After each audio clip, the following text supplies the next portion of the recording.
10, 9, 8, 7, 6, 5, 4, 3, 2, 1, 0.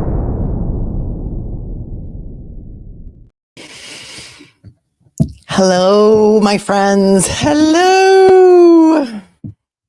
Thank you so much for coming to spend part of your Saturday, February 3rd with me. It is 4 p.m. here on the East Coast in New York. And do you know where your children are? I have been avoiding this case. I have been avoiding this case, and I wanted to cover this case. And I've been talking about covering this case of Jennifer CRUMBLEY. And I've been watching it in the background. Not every single minute of the testimony, but most of the testimony. And you know I have strong opinions, and I always have strong opinions, and I'm not afraid to share them.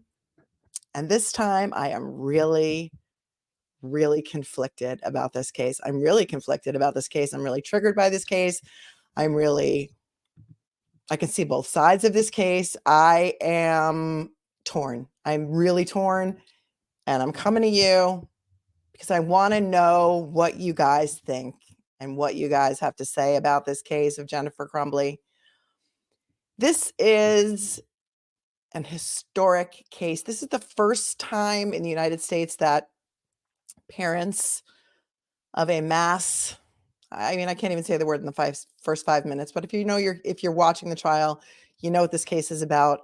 It's about Ethan CRUMBLEY, who at the time of this horrific incident was 15 years old. He just turned 15 years old.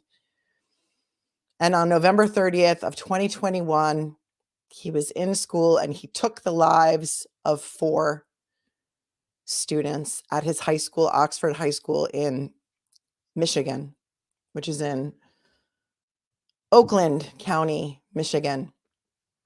And so many of you have been watching this, and I was watching your comments in the chat before coming on here today, and I know that a lot of you have very strong feelings about it, one way or the other. I've watched chats on other lives that I've been watching to watch the testimony, and we watch the friendly chats, right? We watch Recovery Addict, we watch Uncivil, we watch places where the chats are civil, but I've watched it at other places too.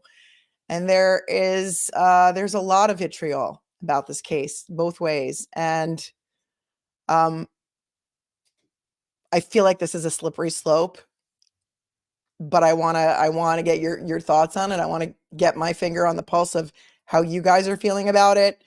And I think that it is so much more than gun rights or parenting. I think that we have a mental health crisis among teenagers in this country. And if you've listened to me before, you know that I have said this a million times since the lockdowns. Our children have gone through something that they will never recover from. And I think that this is just one horrific example of something that has happened. And I can't say that I can blame it 100% on that. And when something tragic like this happens that nobody can make sense of, I think that the gut is to just want to blame somebody, blame everybody. And I just don't know. I just don't know how this case is going to go. I watched Kurt yesterday for a little bit, and I watched Kurt say on civil law, I don't think he's here, but I watched Kurt say that in his feeling, it was going to be a very, very quick verdict, and the verdict was going to be guilty. And I love you, Kurt, and we agree on some things, but on this, I think I disagree with you. I think this is not going to be a quick verdict. There are 12 members of this jury. I don't know what the makeup of the jury is, and I don't know that anybody knows, and it's okay that we don't know. And I see a lot of people pointing fingers at the parents in other chats, and I want to know how many of those people are parents that have ever parented a teenager, and how many of those people have parented a teenager during or post COVID.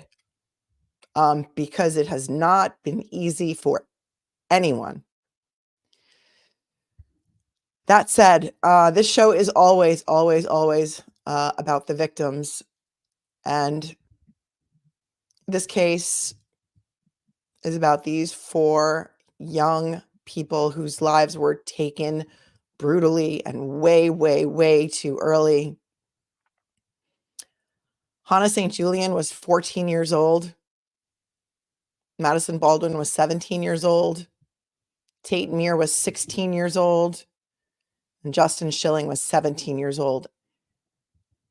And this should never have happened. It should never have happened. And my heart breaks for their families.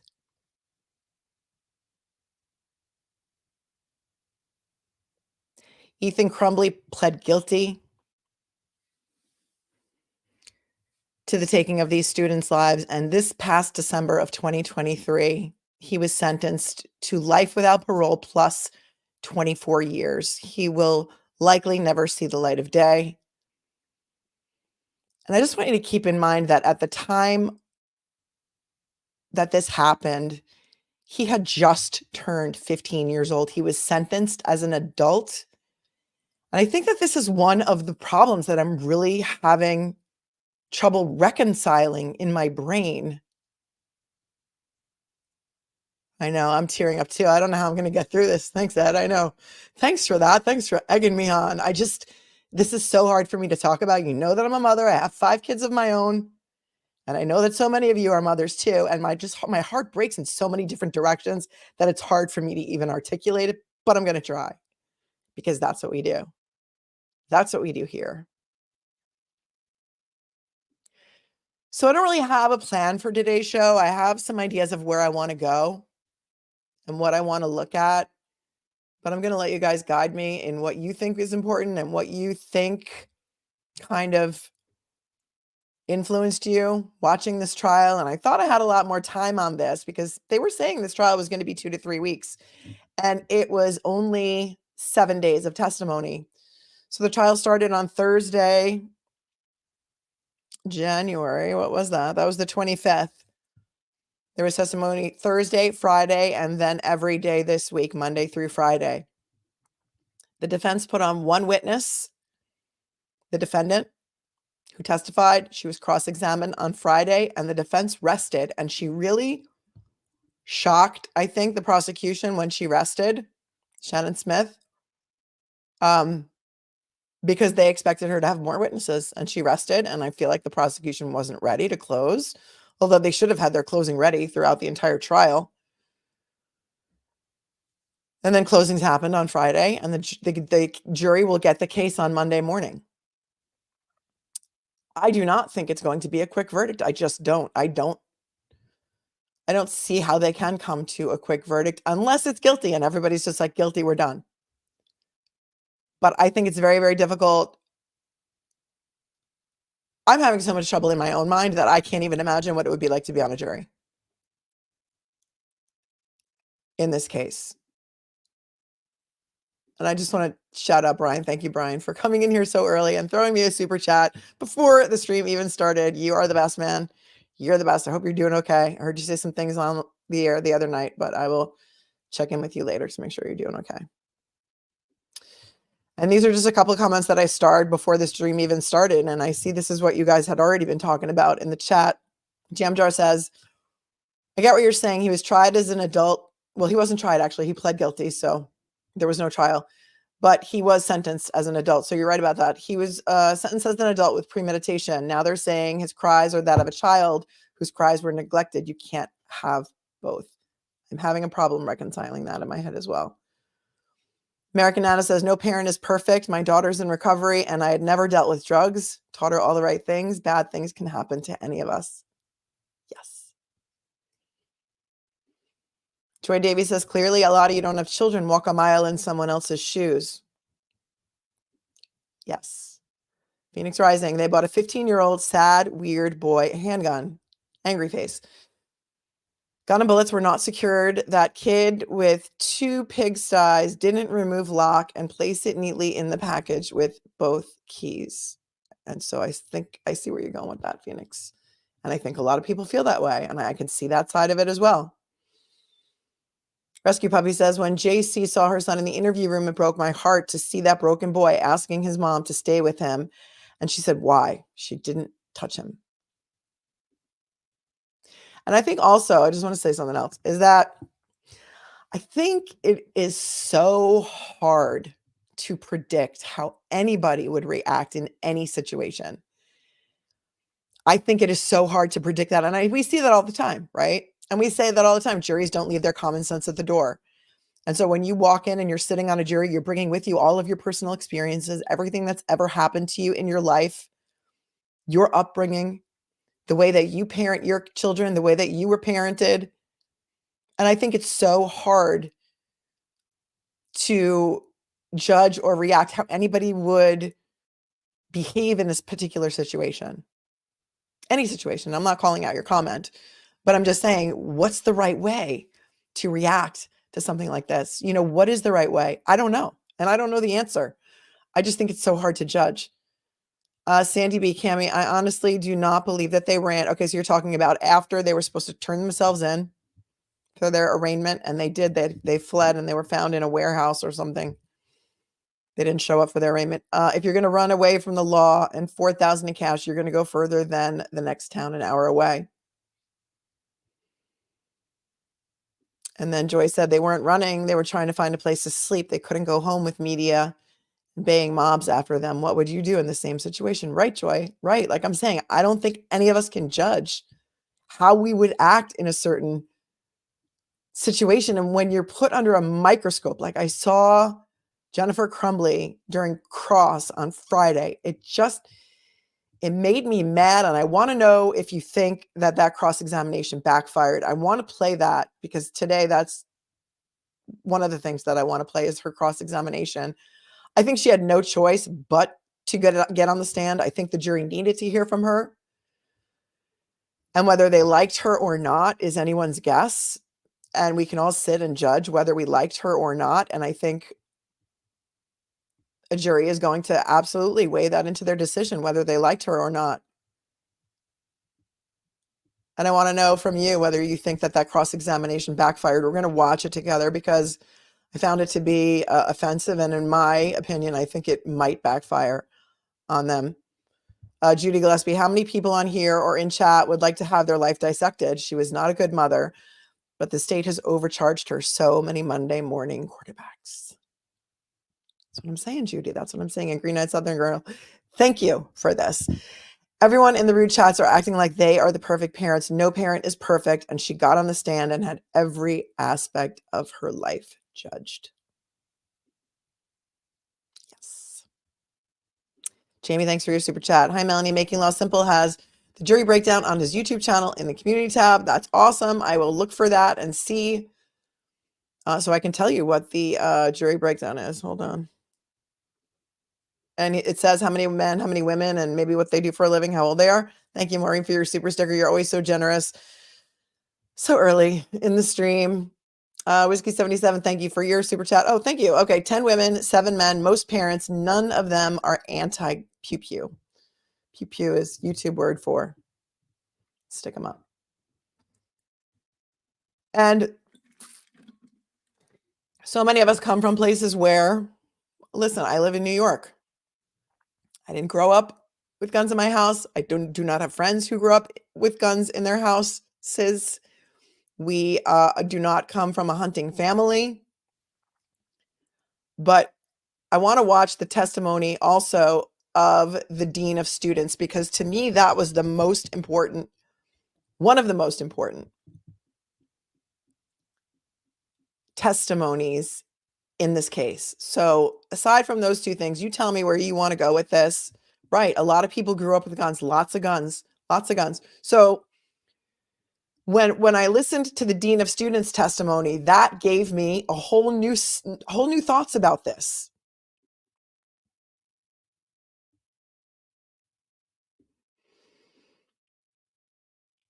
Katie says, of course, he wasn't diagnosed. His parents didn't get him any psychological help. I would like it just a raise of hands in the chat. Anybody who had a preteen or teenager during or post lockdowns who tried to find a mental health professional for your child, either by Zoom or in person or in any other way, and had an absolute nightmare trying to find an appointment or even someone who would take on a new patient, please raise your hand in the chat. Just do a little high. Beautiful messy ball. No, I don't think I'm going to only highlight pro JC comments. I'm going to be fair and highlight the ones that point out the facts. Like, she used his money to get herself a lawyer and left him with a PD. Yeah, 100%. Like I said, I haven't even made up my mind on this case. So no, I highlight both sides of the case. But I am telling you, as a parent who had 3 children in middle school during the lockdowns and post lockdowns, it was impossible to find any sort of doctor, for any condition during that time. It was impossible. So that's my personal experience that I'm bringing to this. And then I'm watching what the dean of students has to say. And I'm not saying that anybody is wrong in this case. I think this is a very personal case for a lot of people. And beautiful messy ball, I would love to know if you're a mom and if you have any kids, and if you've ever parented a teenager. So Black Rose, hi, one of my amazing moderators, raising hands. There's some hand raising in the chat. Yep. You're also Dutch. Hello, Helen from Deutschland. Welcome. I'm seeing Tracy. I'm seeing Mary. Mary is saying it was a full-time job to find my teens mental health help. I also want to point out, and I don't know if this was brought up during the trial because I read it in an article and I thought I watched her entire testimony, but was it brought up that they were over a year behind on their mortgage payments? Can anybody tell me if there was testimony to that effect? That she was also the breadwinner in the family and that her husband couldn't hold a job. And not only did she have everything else on her plate and on her head and only one child, and I say only one child because I have 5, but she was responsible for the family, for financially supporting the family. So when people say she went back to work after that meeting, no, you never heard that? Never heard the mortgage thing? Nope. I read an article in Detroit. Deutschland is not the same thing as Dutch. Okay, Holland, uncivil. I am really bad at geography. But thank you. Thanks for calling me out on that. Hi, beautiful messy ball. Thanks for coming back. I'm not a mom, but I've worked with kids most of my life and special needs kids at that. I've seen parents that are good and neglectful. I do think you need to be a parent to understand the case. Thank you for that. And look, knowing that you work with children and children who have special needs and children, and that's an amazing occupation. And I applaud you for that. And you know how important it is for parents to follow your advice, right? Because you're the one giving the advice. So when I watched the dean of students who's in charge of discipline testify that he didn't think there was anything wrong or any disciplinary issue, and that this backpack wasn't searched, even though kids go hunting before school, and they often have to tell the kids not to bring their guns to school because it's hunting season, that makes me go, huh? Why isn't every single kid searched for guns when they come into school in the morning if there's even a chance that somebody was hunting before school and might have a gun in a backpack? Why?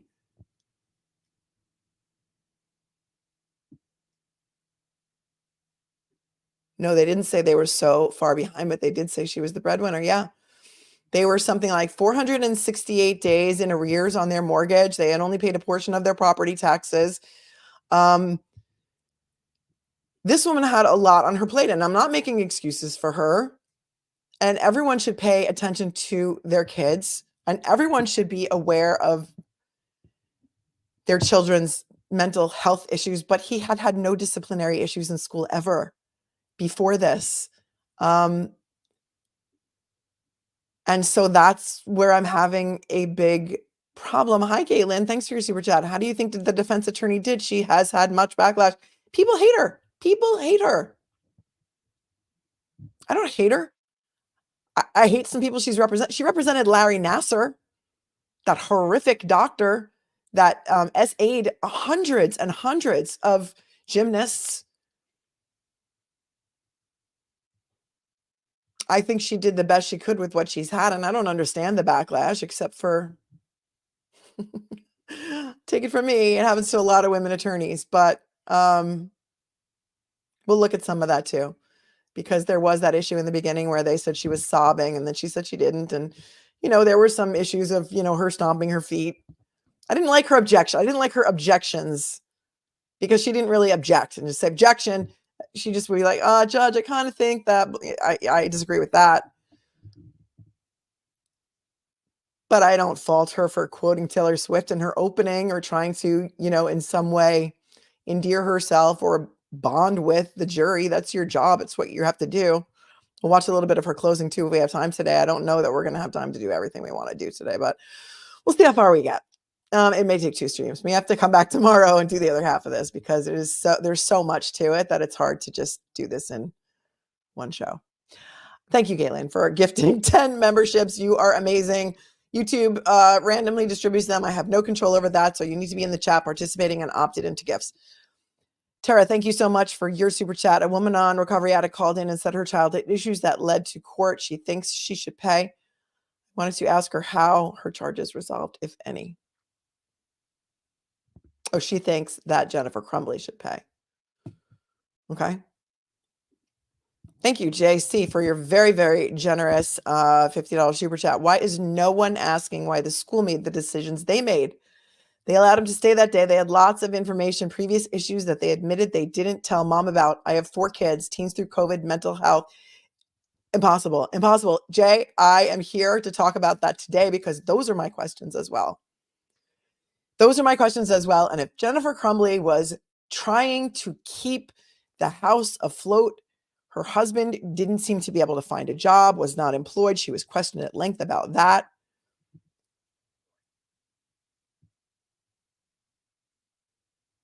This is where I struggle. This is where I struggle. If the professionals in the school couldn't decide that he needed to go home that day, why didn't they either insist that they take him home or call the police? Because I was talking to someone today who is a teacher here in New York who said, we were talking about this case, and she said 2 months ago, we had this happen at our school where a child wrote something, a middle schooler wrote something on a paper that they wanted to do this, that they may have wanted to do something exactly like this. The police were called. They took the student out of school, brought them down to the police station, and that's where it was handled. And so if the professionals don't know, I don't know how we can expect the mother to know. I just don't. Tara, thank you again. The backpack, he would have had to put his books in it to bring it to him. When asked if she would change anything, would have been admitting guilt. And it's interesting because she did say, and I think it was during the video, and I took some copious notes on this. I think it was during the video when she was in the police station. She did say something like, I should have brought him home. I wish I brought him home. So she may not have said it on the stand, but she did say it when they had cameras on her during the that day when they brought the parents down to the police station. And here's something else too, and the dean of students is going to tell you this, so don't take it from me. The kids are not allowed to put their backpacks in their lockers anymore post-COVID. They must carry their backpacks around with them all day. So this kid had his backpack with him all day. And the dean of students went into the classroom to get his backpack, thought it was heavy, and made a joke, he says, to the other teacher that, oh, this backpack was so heavy, I'm surprised you're so strong you were able to carry it. Duncan, Idaho, thank you so much for your super chat. Maybe a bad mom, but within the realm of, quote, not a good idea to set precedent by prosecuting that, end quote. Lots of bad parents still trying to make it work. If their kids commit evil, do we want the state to prescribe parenting? Yeah, and I feel like too, to your point, if you're going to charge him as an adult, how can you also charge his parent because he's a child? So to me, I'm having a hard time reconciling both of those things in my mind. Thank you, Tara. Again, I think Shannon played it up to great effect. I think she tried to humanize herself and to make herself, she talked a lot about herself in the closing, which I'd like to know how you feel about that and whether you think that backfired on her. But I think she made some good points. Hi, Jay. Thanks again. My chat does not mean I condone her behavior as a mom, but these are questions that matter. Why are parents only to look at? Right. I think this goes to just wanting to blame somebody, anybody. And there's nothing that the system can do to undo what happened. Is this prosecution going to make parents think twice now about buying their kid a firearm? Yeah, I hope so. I hope it will.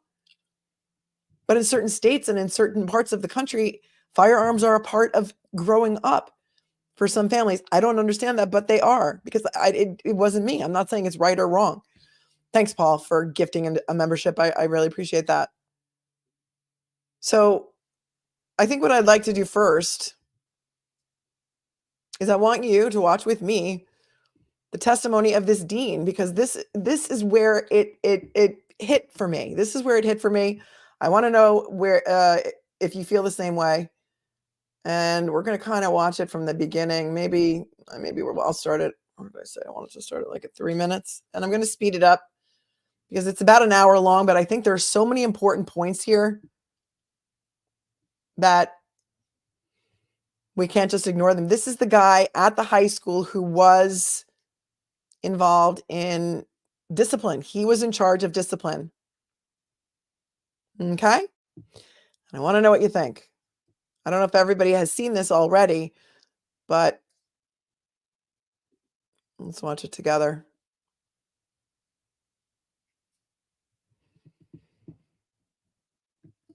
And just let me know that you can hear it.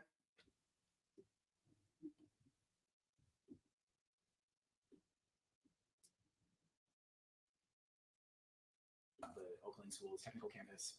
We have a lot of responsibilities that has no relation to the dean's students. Okay, so if I'm understanding you correctly, you would be called in when there was a discipline problem in class. Correct. That was the main function of my responsibility. Okay, and as you said at that point, the county health department mandated masks, or is that the state order? I believe it was Oakland County. Okay, and so it was your responsibility to also mandate compliance. All right, wait, how's the volume? Because I have this this volume booster, but I'm not sure if it's on the right tab. So let me just see if this will work.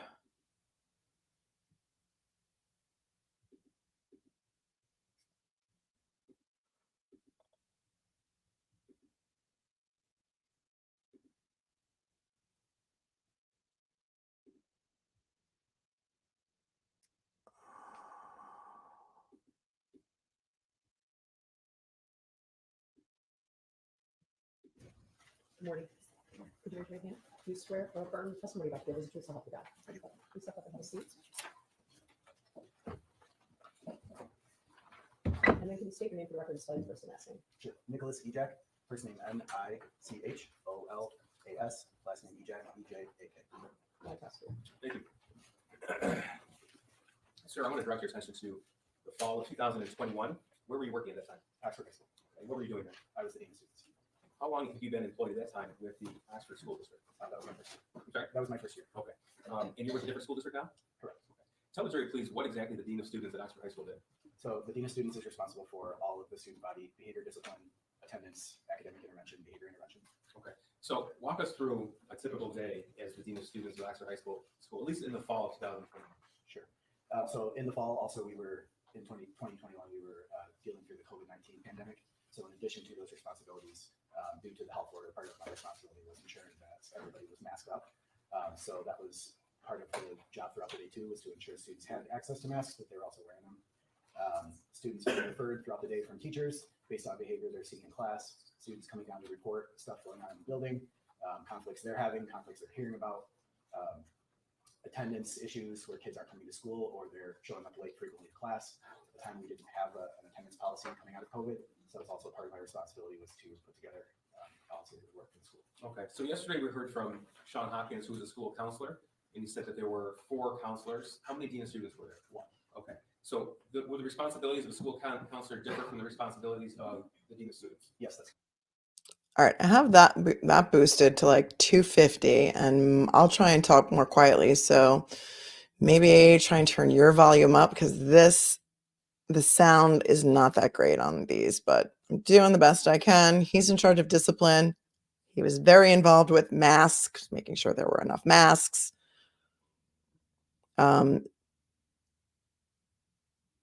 So hopefully you can hear this. How so? So counseling, they oversee, to my understanding, they oversee college and career planning, class scheduling, mental health of the student body, planning events in relation to like extracurricular activities, the Oakland Schools Technical Campus. There's a lot of responsibilities that has no relation to the dean students. Okay, so if I'm understanding you correctly, you would be called in when there was a discipline problem in class. Correct. That was the main function of my responsibility. Okay. And as you said at that point, the county health department mandated masks, or is that the state order? I believe it was Oakland County. Okay. And so it was your responsibility to also mandate compliance with that. Princess Mish, if I didn't thank you for your super chat, thank you for your super chat, super sticker, rather. I just deleted it by accident. So thank you, Princess Mish. One of my amazing mods as well. Correct. Okay. So November of 2021, all students and staff were wearing face masks. Correct, with the exception of anyone that had a medical exemption. Okay, thank you. Now, how long have you been in that role as of November of 2021? That would be 4 months. Okay, so when you started that school year? Yes. All right. And where did you work before? What did you do So before? prior to that, I was a long-term substitute teacher for like Oregon schools. But once again, coming out of COVID, I had been laid off as the dean of students out on the west side of the state, where I was running an alternative high school program. And so I had returned to this side and was able to obtain employment as a long-term substitute teacher, Okay. with the idea that it would be temporary Sure. for that school year. So in November of 21, how long have you been in education? 9 years. Okay. Now, we heard a little bit about Power School yesterday, at least through the Oxford School District. What does that mean? All right, so I'm getting the feeling that he's not very experienced. He had been a substitute teacher. He had just been assigned this job as the dean of students at the high school a couple of months prior to this incident of November 30th of 2021.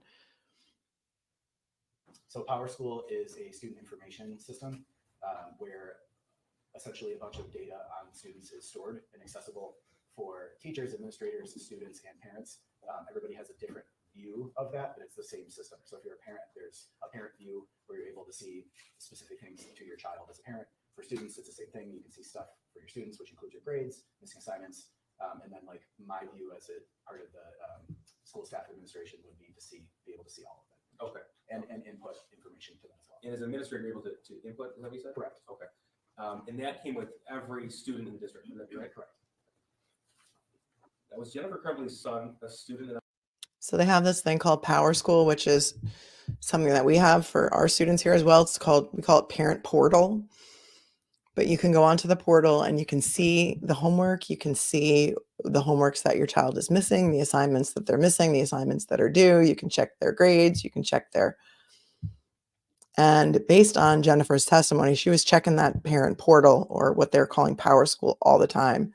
So it seems like she was on top of him missing assignments and things like that. Just keep that in mind.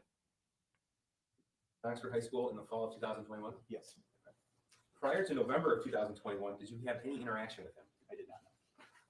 I want to direct your attention to November the 29th, 2021. That's a Monday, the day before the shooting. Did you receive an email regarding Jennifer Crumbley's son? I did, yes. I'm going to direct you to the screen that's in front of you. This was admitted yesterday as People's Exhibit 158. This is an email to you and Ms. Campine. Correct, yes. Okay. It was sent from whom? From Jacqueline Medina. And is she a staff member at Oxford High School? Yes. Okay. In what capacity is she? With? She is an English teacher. Okay. And go ahead, and this was already admitted. Go ahead and read us the email that you received. Okay, the email says it's from Jacqueline Kubina, who is one of his teachers. And it's dated Monday, November 29th. So this was the day before the incident at 9:32 a.m. And it's to him and another teacher. The subject is student concern. It says, "Good morning. I had a student during first hour today, Ethan Crumbleigh, who was on his phone looking at different bullets at the end of first hour today as I was walking around the room passing out their essays. I didn't get a chance to investigate it a bit further since it was the end of the hour. Now that he's on my radar, I'm also noticing that some of his previous work that he's completed from earlier in the year leans a bit towards the violent side. I can bring down these things later today during my 5th hour prep if you would like them. Thanks." This is the day before the parents were called in. Good morning. I had a student during first hour today, Ethan CRUMBLEY, who was on his phone looking at different bullets at the end of first hour today as I was walking around. Email was sent at 9:32 a.m. to both you and Ms. Fine. Please give the jury an idea of who Ms. Fine is and what her responsibilities were at that time. Sure. So Ms. Fine is the restorative practices coordinator and the anti-bullying coordinator for the district.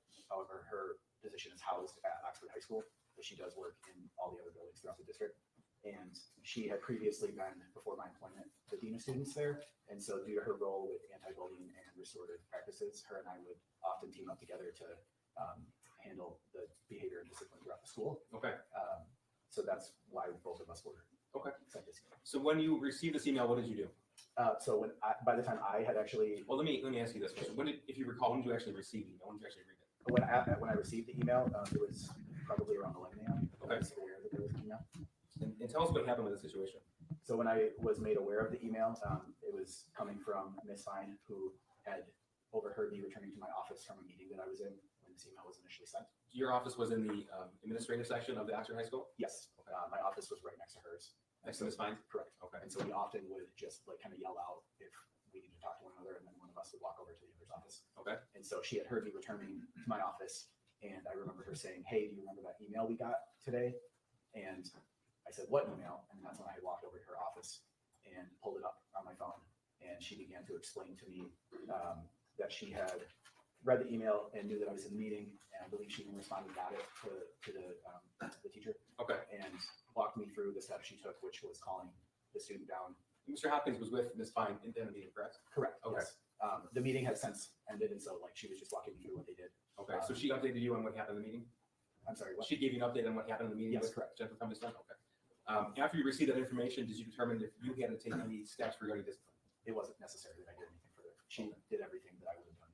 All right. Did you have any additional interaction? Okay. So the teacher saw him looking at bullets in class on his phone. And he said he did not think that that was worthy or did not rise to the level of discipline. And this is coming from the guy who is in charge of discipline at the high school. With that student at all on Monday, the 29th? No. Okay. Now, moving towards, did you receive any emails later on in the evening, Monday, the 29th, regarding the student? Anything at all with them? I don't remember if I did or not. Okay. November the 30th, Tuesday. This has already been admitted on your screen here. It's People's 160. This is an email from Ms. Morgan. And who is she and what does she do? Miss Morgan is a math teacher at Oxford High School. Okay. So she sent this email to you as well as Mr. Hopkins Tuesday, November 30th at 9:32 a.m. Correct. Okay. Up until this point in time, did you have any conversations regarding Jennifer Cummings' son? Prior to this email? Yes. Yes. Okay. Tell us about that, please. So I was in my office Tuesday morning when Miss Morgan had walked down to the front office, just looking to share some information about a student that had run inappropriate things on a piece of paper. And I was the only person available to respond to that or to hear her out. So let me ask you this. This is People 74. It's already been admitted. You said a piece of paper. Is this what you're referring to? That is correct. Okay. So prior to the email at 9:32 a.m., Ms. Morgan showed you this, which has been admitted as People 74? She showed me an image of that on her cell phone. On her cell phone. Okay. Yes. Do you recall about what time that happened? I don't know. Okay. I just know that it was during our second period of the day. However, I don't remember what time. Okay, that's fair. Tell us about that conversation when she came and showed you this picture. She had said she just needed to share that a student had written some inappropriate things on an assignment. And so I told her, I kind of waved her into my office since everybody else was occupied. And she had turned her phone around and showed it to me. And I had noticed the name on the top that I recognized from the day before. Okay. Ms. Fine had shared that information with me. And my response to that was, Okay. So he's now putting two and two together. The next day, he remembers Ethan CRUMBLEY was the boy who was looking at ammunition in class that he got the email from a different teacher. The next morning, he has a conversation with this teacher about the piece of paper that he wrote things on that concerned her enough to bring it to his attention. And if they, I think they're going to show that exhibit, we'll freeze on it. I need to go get his counselor. And her response was, I need to get back to class. Okay. So that was in the second hour, you think? Correct. Okay. So obviously it's before the email sent at 9:30. Yes. Now, what was your initial response in seeing this exhibit 74? That I needed to alert his counselor. And why is that? because it seemed like he might need somebody to talk to, or we might need to figure out how we could get him. Okay. I don't know how well you can see this.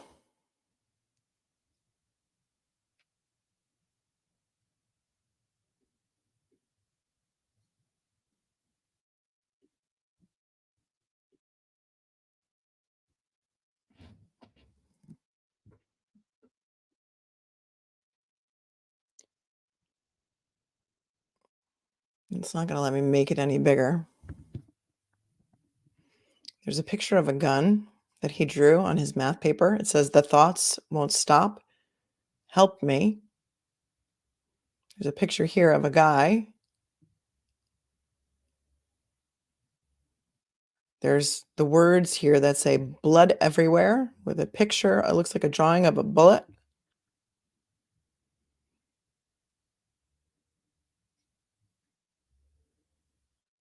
Some additional help. Now, when you first looked at this drawing, what's the first thing that jumped out at you? Lower left corner says, "My life is useless."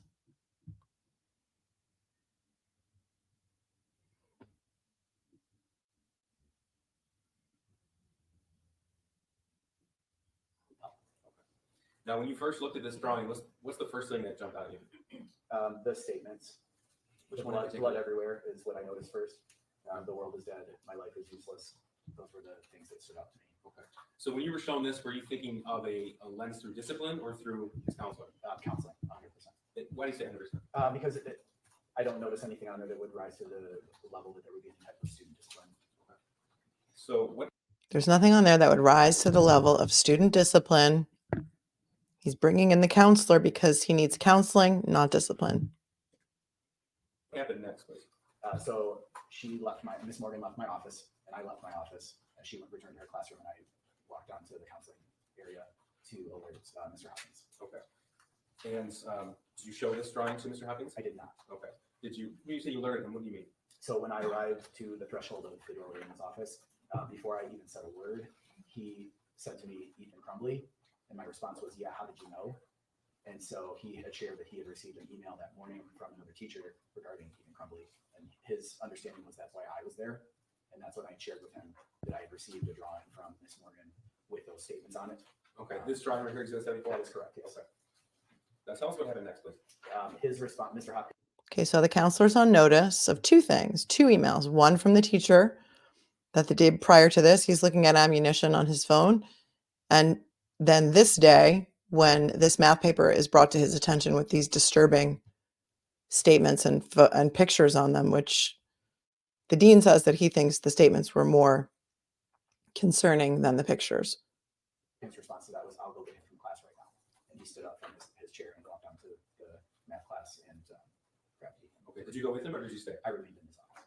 And did Mr. Hopkins bring him back to his own office? Yes, he did. Okay. And what did you do? I sat in there and mostly listened to the conversation. Okay, let me stop right there. So, just so we're clear in the chronology, Mr. Hopkins retrieved the defendant's son from class, brought him back to his office where you were waiting. Correct. Okay. And then was it a conversation ensued between Mr. Hopkins and the defendant's son? Yes. Okay. Now he testified yesterday, so without telling us what words were actually said by each other, tell us what you did and why. I just sat there to listen for one, to be an additional adult for support.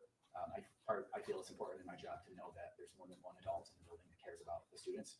And so it was important to me that I was there for support, but also there in case there was a reason that there was behavior that rose to the level for discipline. Okay. And during that initial conversation, did your opinion ever change to look at this as a counseling lens or a discipline lens? No, it did not change. Was a decision made to call that student's parents? Yes. Okay. And who made the decision?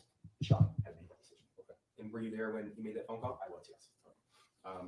And we have evidence to suggest it was at 9:24 and 9:27 a.m. when phone calls were made. Does that sound right to you? Yes, Were you in the office when the calls were made? I was, yes. Were you in the office when a portion of the phone call was on speakerphone? I was, yes. Tell us what you recall from that conversation. So I recall Mr. Hopkins putting the phone on speaker so that the conversation could be had collectively.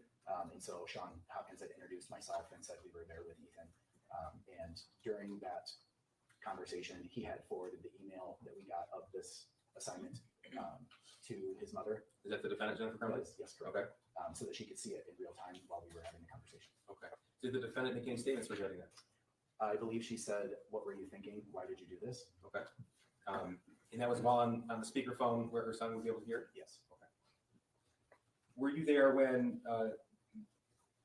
well, at some point the defendant and her husband arrived at the school? Correct. Okay. So in the time period that elapsed from that phone call to the time period when the defendant and her husband arrived at the school, what did you do? So once the conversation had ended, we had already changed class periods, and it was now our third hour of the day. And so his backpack was still remaining in the math class. And so it's a common protocol that our security or a hall monitor or someone will go retrieve the students' belongings if they're still waiting on a parent meeting or still having a conversation. That way it's not left. Okay, they have a lot of protocols about retrieving students' backpacks from classrooms that are left unattended. So, as I always say to you, my friends, it is so important, not only what they say, but what they don't say. Listen to the protocols that they have in place.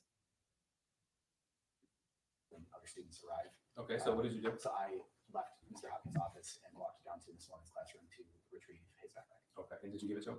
Yes, I did. Okay. At that point in time, with the COVID protocols in place for students, He had Ethan's backpack in his hands. He had it in his hands the same day as the shooting. using lockers? Not at all. Okay, so every student had a backpack with them at all times? Every student had a backpack.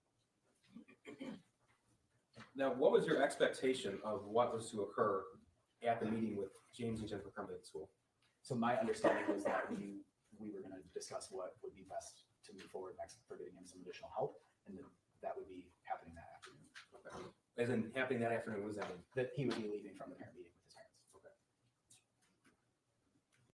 It was his understanding that he would be leaving from his parents, with his parents from that meeting.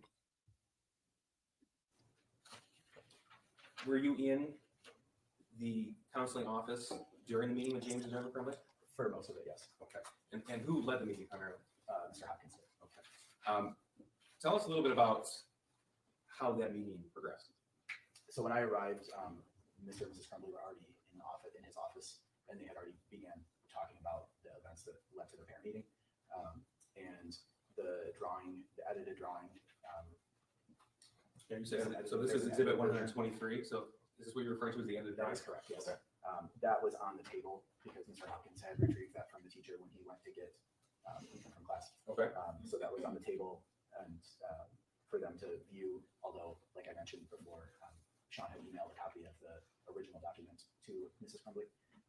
And so they were kind of discussing what was next, and she had a pamphlet or a packet of resources that the district provides. So who gave her that? Sean, Mr. Hopkins. Okay. And we say resources, what do you mean by that? Different counseling resources available in the area, and it's like a standard packet that the school district would have on hand to provide to anybody that needed it. Okay.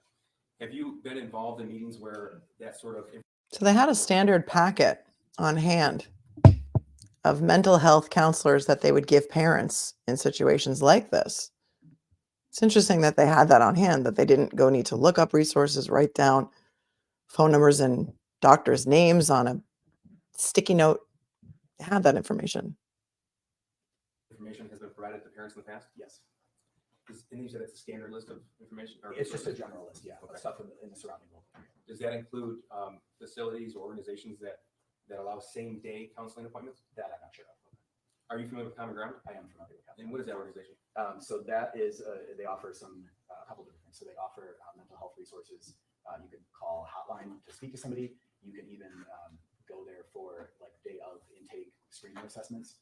And that is the organization that in previous districts I worked in, that a lot of students that have been seen for mental health had went to. Okay. Day of. And they're here in Oakland County. Correct. There is no expectation of privacy in a school. Scott, my amazing moderator, 25 years, retired law enforcement, says a school can go into a student's bag or locker for any reason. It's part of their right of allowing a student to attend a school. And he is correct. There is no expectation of privacy in a school for a student.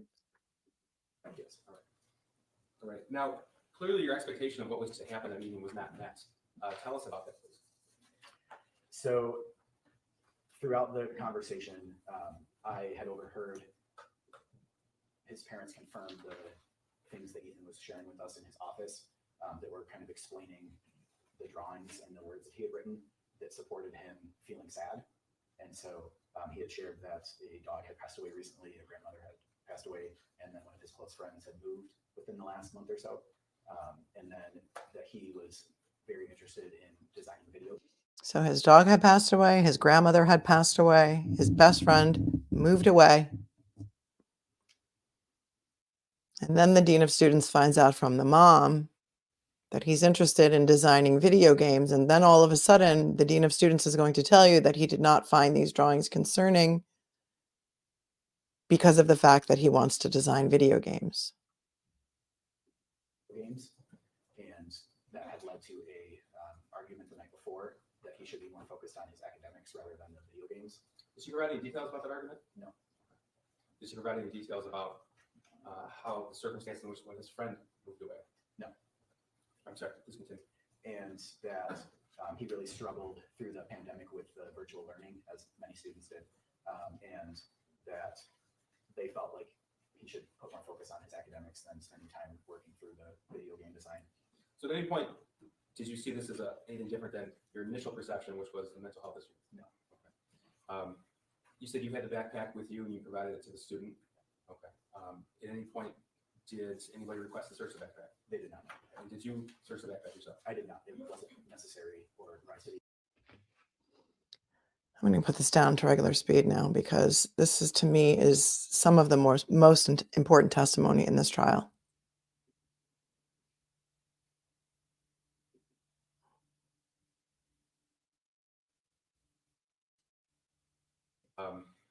You said you had the backpack with you and you provided it to the student. Okay. At any point, did anybody request to search the backpack? They did not. And did you search the backpack yourself? I did not. It wasn't necessary or rise to the occasion that I do that because I didn't have any reasonable suspicion to do that. It did not rise to the occasion to do that. He didn't have any reasonable suspicion to do that. If looking at a math paper that a student just drew a gun with bullets, with blood everywhere, with the statements that were on that drawing and that paper did not rise to the level of reasonable suspicion, I do not know what does. Correct me if I'm wrong. Tell me what you think. He handed him back the backpack with the gun in it, you guys. This is the same day.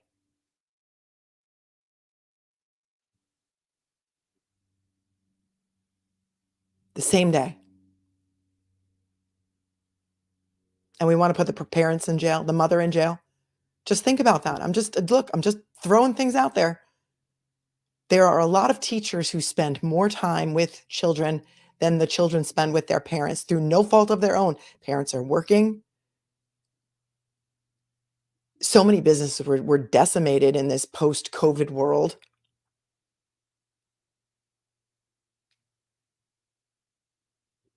Explain what that means, please. Sure. So reasonable suspicion means that there needs to, by law says you have to have some type of reasonable suspicious activity that would lead to searching student belongings. Absolutely. Rises to the level of reasonable suspicion. Somebody disagree with me, please, because I cannot understand what does. Do you need an actual threat?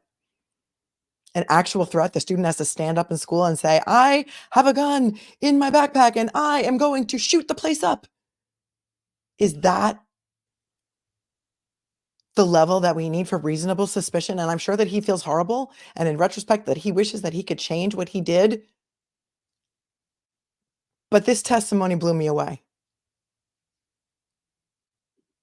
And so typically that's like a report that someone has a vape pen or a weapon or that they're. A vape pen. Information that a student has a vape pen, that would give them reasonable suspicion to search the backpack. A vape pen. Really? Really? You are the dean of a high school where students are reminded not to bring their weapons to school during hunting season. But it's the vape pen.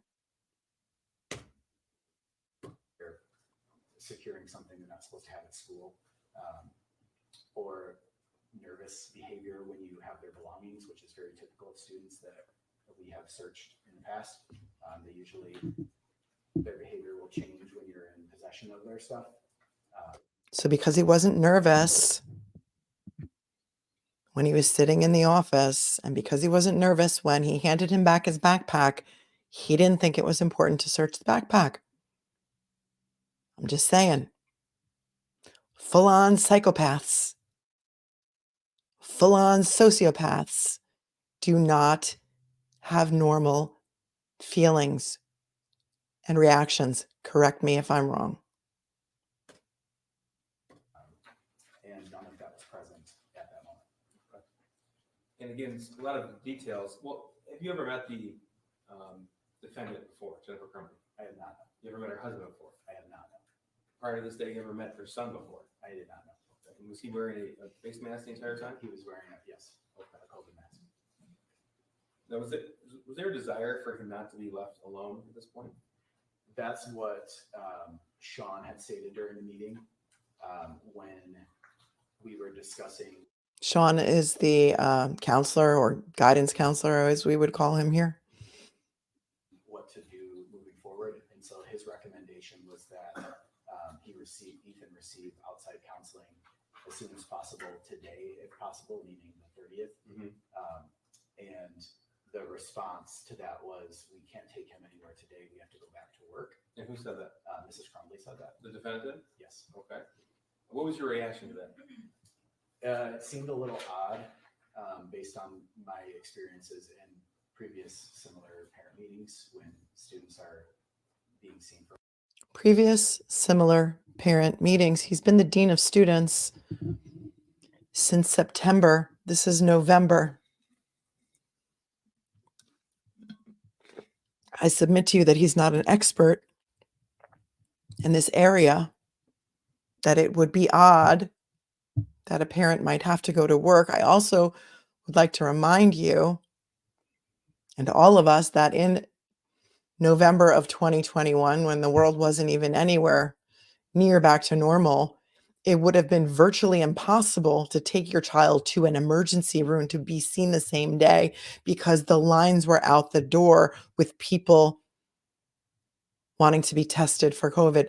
This, in my opinion, would have been a very difficult thing to do if they even were able to get him somewhere the same day. That's just my thought. For mental health. Tell us about that. Could you rephrase that? Tell us about So why did it seem odd to you? because typically, Your Honor, objection is to relevance. Your Honor, just objection as to relevance. How about you stand up? Objection, relevance, Your Honor. She's very, very weak in her objecting, and that's just, I'm not going to, eviscerate her like many other people have and channels have. And I feel like she's trying, but I just feel like she's not like strong enough in her objections. And she's a very high paid attorney. She's not a newbie. Very highly paid, very experienced. What he's experienced with other parents. Is it similar to Mr. Hopkins' testimony yesterday? We Well, can lay a foundation that he's been in these meetings before. Go ahead. So, sir, you've had the opportunity to be in these type of parent meetings before with mental health issues? yes, Okay. And could you put a number for the jury and how many you've been a part of? between 5 and 10 of them. 5, between 5 and 10. He's been present for maybe 5 or 10 meetings with parents where he needed to tell them that their kids needed mental health. Objection all over the place. This should never have come in. It doesn't matter what other parents did in other situations. It doesn't matter how other parents behaved in this situation. It's irrelevant and it's highly prejudicial. And I have a lot of problems with this judge letting stuff in. Okay. Across the time of my education. Okay. So calling in a parent for an immediate meeting, that's not a regular thing that occurs, correct? It is not. Okay. So that's something that something has to cause the school administration to do that. Correct, yes. Okay. Now, you testified earlier that it was your expectation that the defendant or her husband would take the defendant's son home, correct? Correct, yes. Okay. And this did not meet your expectation, but you found it to be odd. So comparing what happened November the 30th with everything in your prior experience, tell us why. Brigitte says that it doesn't matter how Shannon raised her kids either. I know she talked a lot about that in her closing, but again, that's not objectionable because it's closing argument. She's allowed to make her argument and she can say what she wants to say in her argument. But this is actual testimony that's coming in. That's the difference here. Why you felt that to be odd. Typically, when it's recommended, the parents take their children to seek out medical assistance immediately. They follow the direction of the mental health professional, and that's been my experience every time. In this case, that would have been Sean Hopkins. That is correct, yes. Now, what was your impression of how that meeting ended on the 30th? It sort of seemed like it ended abruptly. It was a very short meeting. I want to say it was somewhere near 10 minutes long. Okay. And once it was determined that they were not going to take him home, it was stated that he would end up having to walk home if he was going home and then be home by himself. And Who then said that's, that? Ethan had said that. Okay. In front of his parents? Yes. Did either Jennifer or James dispute that? No, they didn't. Okay. Please continue. And that's when Sean had responded that he really didn't want Ethan to be home by himself alone, and that he thought it was best that if he wasn't going to leave that morning with his parents, that he remain in school so that he could be surrounded by other people, and that he would monitor his attendance and check in with him. Okay.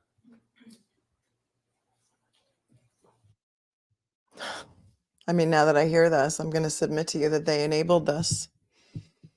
The school enabled this. I've been called from school when one of my daughters has a fever by the nurse, and I've said, I'm in the city today. I cannot come and pick her up. Can she lay in the nurse's office? And I have been told, find someone else to come and get her. She cannot stay in school.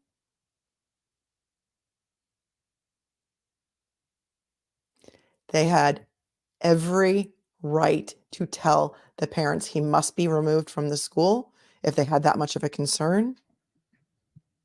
And if they didn't want, if the parents refused, they should have called the police, in my opinion. But they kept him there because they didn't want him to walk home and be home alone. So either they had a concern that he was a danger to himself, and that's what it sounds like. It sounds like this guy's now trying to say he had a concern that he might be a danger to himself because they didn't want him to go home alone and be alone because his parents were going back to work, but that he had no reason to believe that he would be a danger to anyone else, despite the drawings that were found on his math paper. This is where I'm having a big problem with this.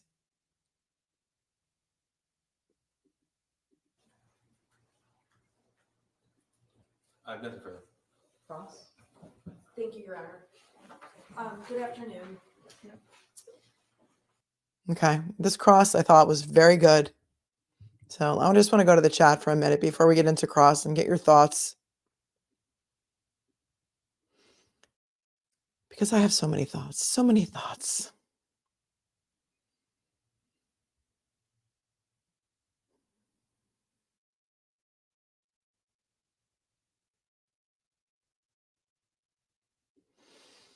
Tara, thank you for your super chat. No, the jury can also use their own life experience. You are correct about that. I don't know if you were responding to someone else in the chat.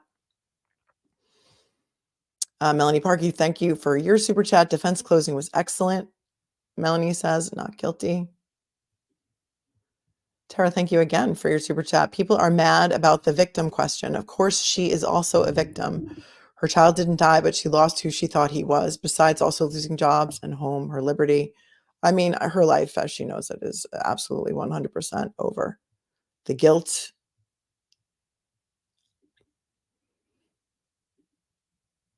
JP, thanks for your super chat. They proved at Ethan's trial he was clear-minded and has no mental illness. Now they want to say that the mom should have seen mental illness. I thought he pled guilty. I thought there was no trial. Was it a penalty phase? Tell me. Stephanie says, warn us when you talk. That works. Okay, I'm trying to be quiet. Trying to talk in my ASMR voice for you. Tara, thank you again for your next super chat. She wishes she could bring back their babies. She said she would have wanted it to be her instead. Nobody sees those signs either of guilt. Yeah. Yeah. The Canadian Cat Lady says, if your kid writes down, quote, he wants help, that should be the biggest red flag that she ignored. I think a lot of people feel that way. And I think a lot of people would agree with you that boys don't usually ask for help. And it's not a sexist comment. It's just I've raised both. So, JP, thank you. I'm a mom of only one kid. And every time something new happens, it's the first time. I took to the experts for advice. School said he could stay. Mom had 48 hours. I look to the experts for advice, she says. School said he could stay. Mom's had 48 hours to find therapy. Shooting was 2 hours later. Yes, yes, yes, yes. And who's to say, even if they took him home that day, even if they took him to a mental health counselor, that this exact same thing would not have happened another day? We can't say that. Hindsight's always 2020, but I don't think that we can say that this would not have happened some other day. But if it did happen some other day, I suppose we would still be here with a different fact pattern. Parents never should have had a choice, is what Linz is saying, and I'm agreeing with you. I agree. They should not have had a choice. Take them home. Joni, all I heard from defense closing was that her kids are a-holes and she doesn't want to be with her own kids either. I wasn't a fan. I was at first, and then she quickly pissed me off. Yeah. I think a lot of people felt that way as well. A lot of people took her closing personally. The only thing is we just try and keep it classy in the chat here without the cursey words. Thank you. My mods are great, and they I probably started that one before they were able to delete it, but I welcome all opinions here. Just try and keep it clean. We have a lot of people, a lot of viewers who tell me that their 96-year-old mother is able to watch true crime now because of the way that we run the channel, and we don't tolerate the bullying and the foul language and the cursey words. Not that those were the worst of the cursey words, but that's how we roll here. Laura says she was so irresponsible for her son. He wanted help, even made a sign that said, help me. Parent did nothing. She needs to pay for this. Disgusting. Just Chrissy the Crone. Honest opinion, I own several firearms and they are my responsibility. My child cannot gain access. Yes, and I think what they're trying to do here is point the finger at the dad. The dad is having a separate trial. They're being tried separately. And part of her defense has been like, listen, it wasn't my responsibility to lock up those guns. It was his dad's. And I think that trial is starting beginning of March. Caroline says, this idiot aside, I don't need a doctor to tell me when to feed my child. It's my job to know. I don't know what you're saying here other than she should have known that her child needed mental health intervention. Jamie realized that just because he doesn't need therapy doesn't mean he doesn't do this a week or a month later. That's what I'm saying, Jamie.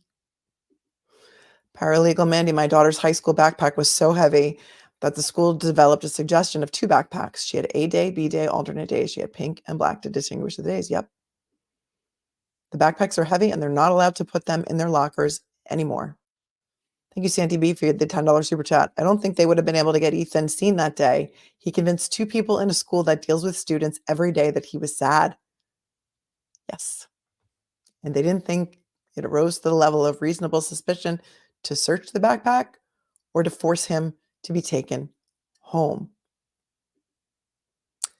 Liz, thanks for the $5 super chat. If Ethan had not done what he did but ended himself that day, who would have been at fault? Still the school?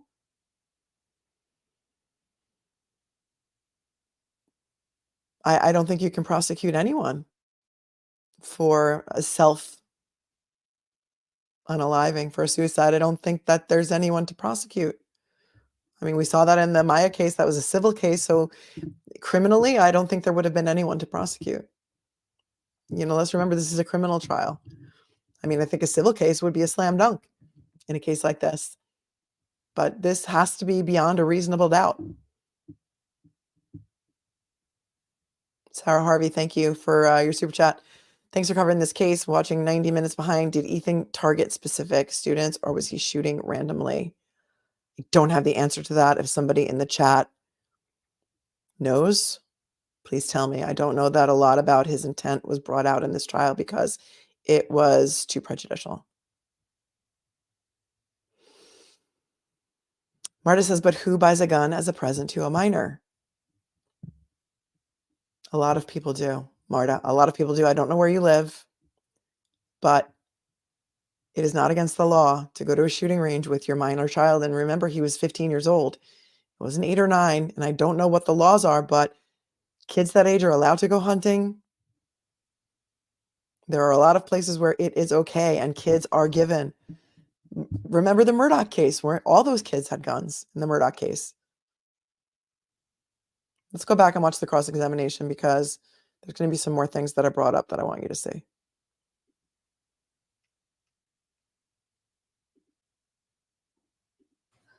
In terms of your experience, I understand prior to becoming the assistant dean, you were a long-term substitute over in Lake Orion. That is correct, yes. And you have a degree in what? I have a master's degree in education and human development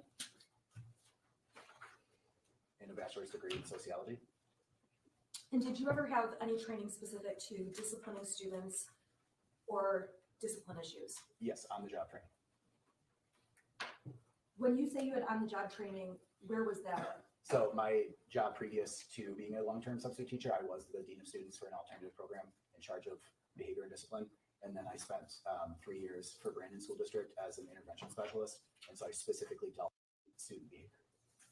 In the trainings you did, were you taught signs of things to look for in students that would have discipline issues? Yes, I was.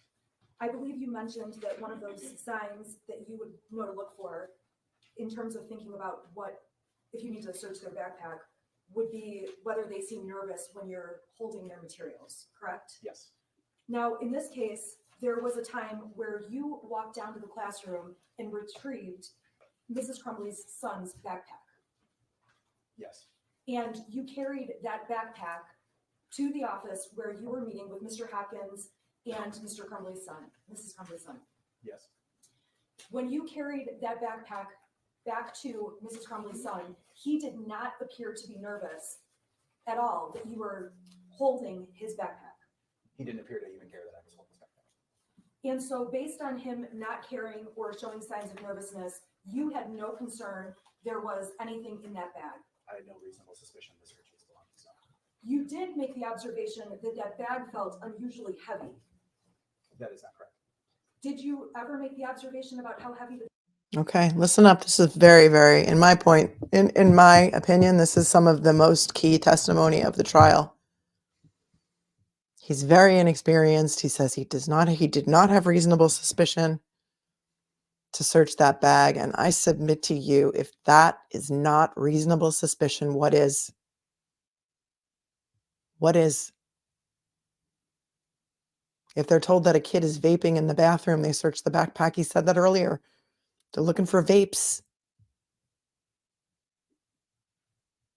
bag seemed? I made a joke to Miss Morgan at how easily she picked it up and then handed it to me and my arm dropped. And so it was more of a joke of how strong she was compared to handing it off to me. I see. So you had training through your employment with the Brandon School District. Guys, I can't turn up the volume. I can't. I'm trying to talk more quietly. I have it boosted to like 300% with this booster extension. It's just not, I mean, I'm going to try and talk at a more normal volume, maybe try and turn it up on your end or put an earbud in. There's nothing really I can do.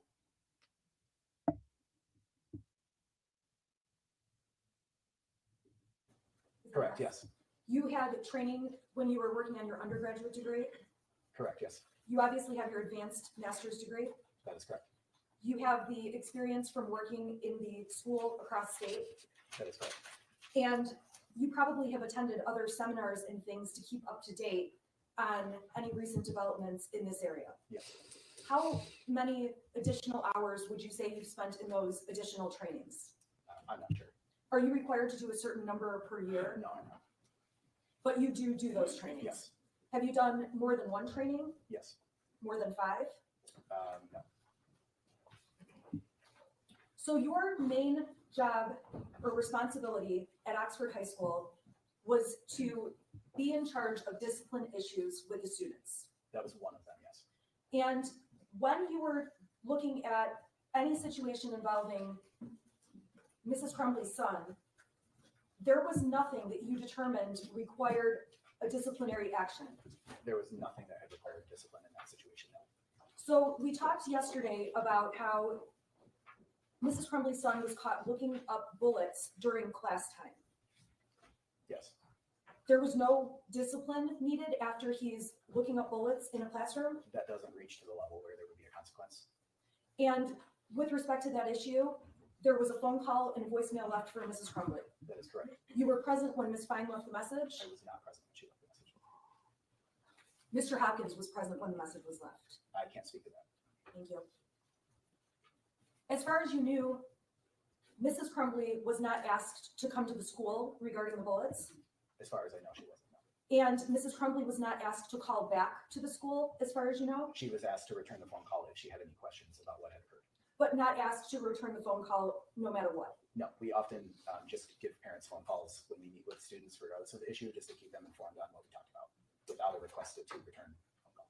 Now, when you were speaking with the prosecutor, you were shown exhibit number 158. I'm going to pull that up on the screen.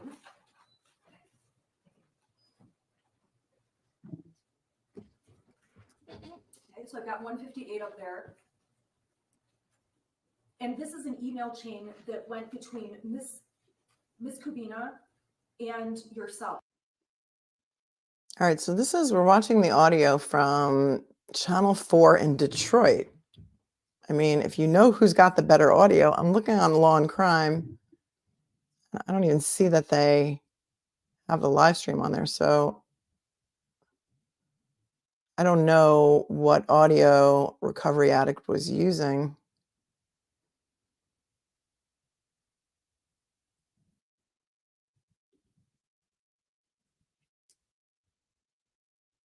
Oh, all right. Scott says if he had any suspicions there was something in the bag that shouldn't be, he coulda, shoulda checked. And then Crazy Sheba said the Law and Crime audio was no better. Yeah, okay, Law and Crime, but I don't think it was any better. Yeah, he's got Ariel, Recovery Addict has an amazing setup. Have you seen it? I'm a one-woman show here. I don't have that kind of equipment. And I don't want to play his stream because I wouldn't do that. But yeah, he does his own enhancements. But I don't play other people's work without permission, so I would not do that. That's not my style. So just try and do your best to turn it up on your end. Have it as high as it can go. Is that correct? I'm sorry, I'll back up. I can see that this went between Ms. Kubina and Sean Hopkins. Were you made aware of the contents within this email that's in Exhibit 158?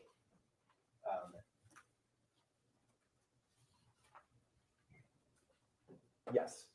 And in Exhibit 158, Ms. Kubina wrote, not only was he looking up the bullets, but that when she reviewed his previous work that he's completed, it leans towards the violent side, correct? That's what it says, correct. Did you go and ask Ms. Kubina to provide you some of the work he completed that appeared violent? I did not do that as it wasn't necessary.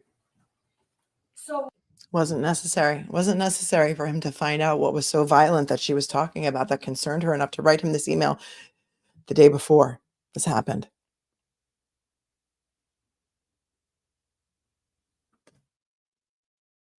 it was not necessary for you to specifically speak with Ms. Crumbley in any way about the bullets, drawing, or research.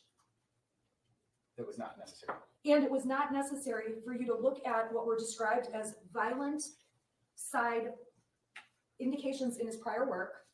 It was not necessary because another staff member had already taken care of this issue. So I didn't need to get involved any further.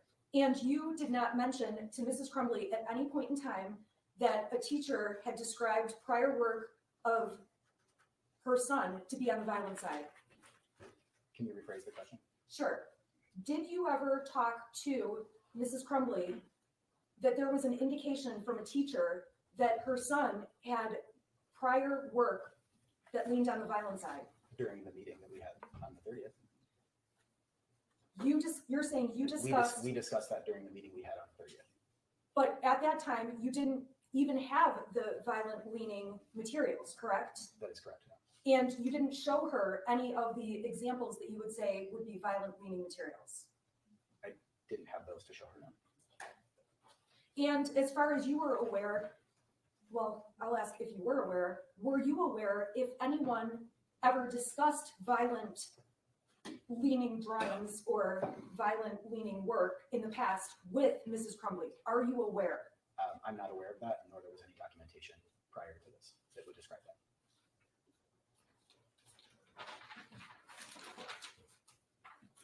Now, on November 30th, we know that you were told inappropriate things were being drawn on the math paper. Or I'm sorry, you testified that inappropriate things were drawn on the math paper, correct? That is correct.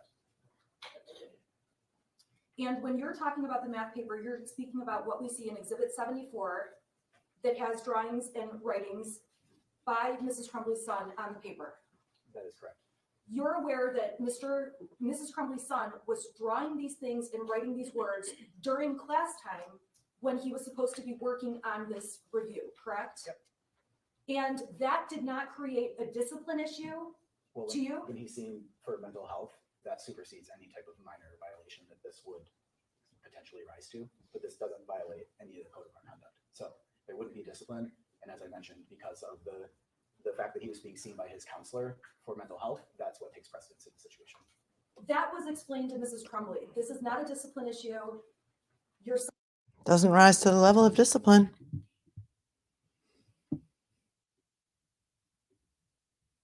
That's what he said. is not in trouble for this drawing, correct? Yes. And you explained to Mrs. Crumbly, we're concerned about mental health, not disciplining him for this drawing. Yes. And during that meeting, it was a conclusion by you that this was not, you and Mr. Hopkins together, that this was not a discipline issue, but a mental health issue. So I was there for discipline and behavior. So that question was posed to me to make that call as part of my job. And what was the call you The made? call that I made was that there's no discipline warranted, that I'm more concerned that he gets the help that he needs. During that meeting, were you If you're so concerned that he gets the help that he needs, why didn't you force them to take him home or call 911 and get him on an involuntary hold?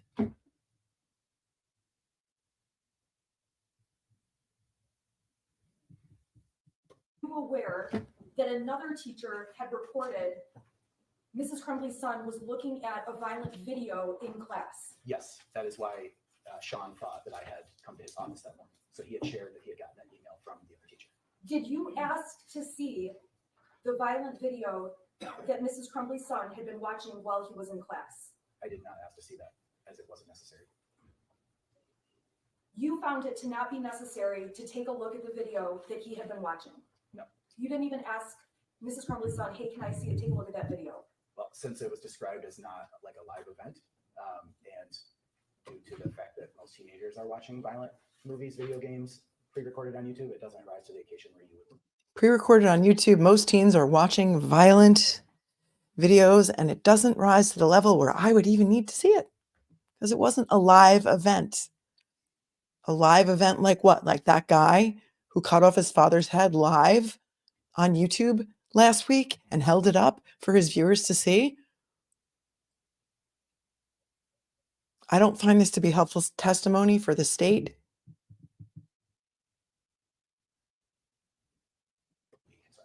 And it also didn't rise to the occasion that you felt he should be disciplined for watching a video during class time. That also wouldn't rise to the occasion of a violation of our code of conduct. That would be more. You can have your phones in school watching videos. My kids can't. Some of the classrooms they go into that in high school, they have to put their phones in a bin by the door. Of a teacher managed behavior. You would never be suspended for that, or it wouldn't rise to that occasion. I went to school in a different day and age where you had to do school during school. So it sounds to me like during school, Oxford High School allows more freedom than what I experienced. So it was okay that he was looking at the bullets. That's not a discipline issue. It's not that it was okay, it just doesn't rise to the occasion that you receive a suspension as a consequence. We have to rely on restorative practices instead of going right to suspension, as you mentioned that you might have experienced when you were in school.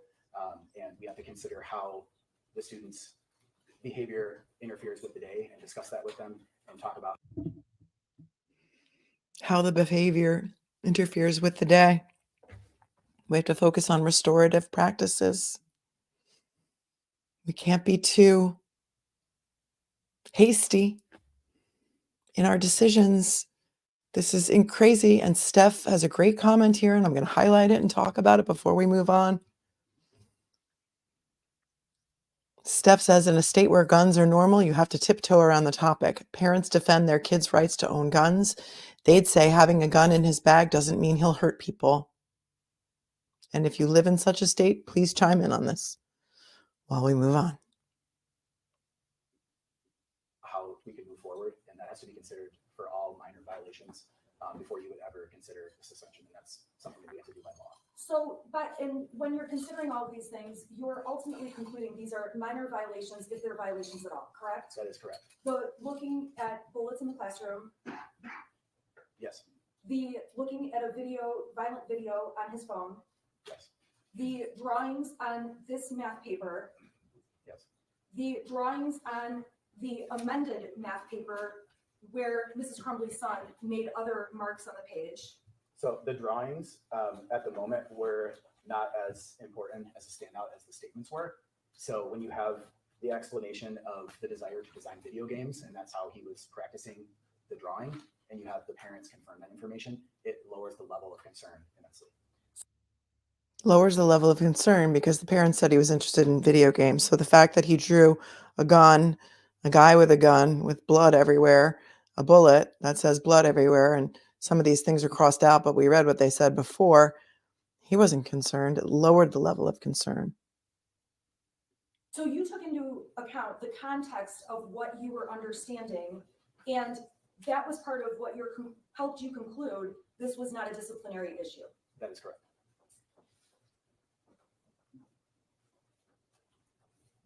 Now, in terms of any disciplinary issues with Mrs. Crumbly's son prior, would those show up on Power Schools? They would, yes. It's fair to say that when you look at Power Schools, you don't see any history of disciplinary action against Mrs. Crumbly's son. There was no history of discipline for Mrs. Crumbly's son. All of his grades are available to be seen. Mrs. Crumbly's son, while he may not have had the best grades, had overall passing grades. Is that fair to say? Pretty average for a student at the time, yes. And when you're on Power Schools, you can also see attendance records and be able to tell if the student was in school often or missed school often, correct? Yes. And it appears from Power Schools that Mrs. Crumbly's son had very regular, very good attendance. He did have regular attendance, yes. So when you are looking at Mrs. Crumbly's son, it's fair to say he comes to you with no history that would cause you to be on higher alert. That is correct. And when I asked about prior incidents of discipline or things along those lines, you did not see anything from the 2020 to 2021 school year documented regarding discipline. No, we would be able to see anything that would be in the history of attending Oxford schools, and there wasn't anything.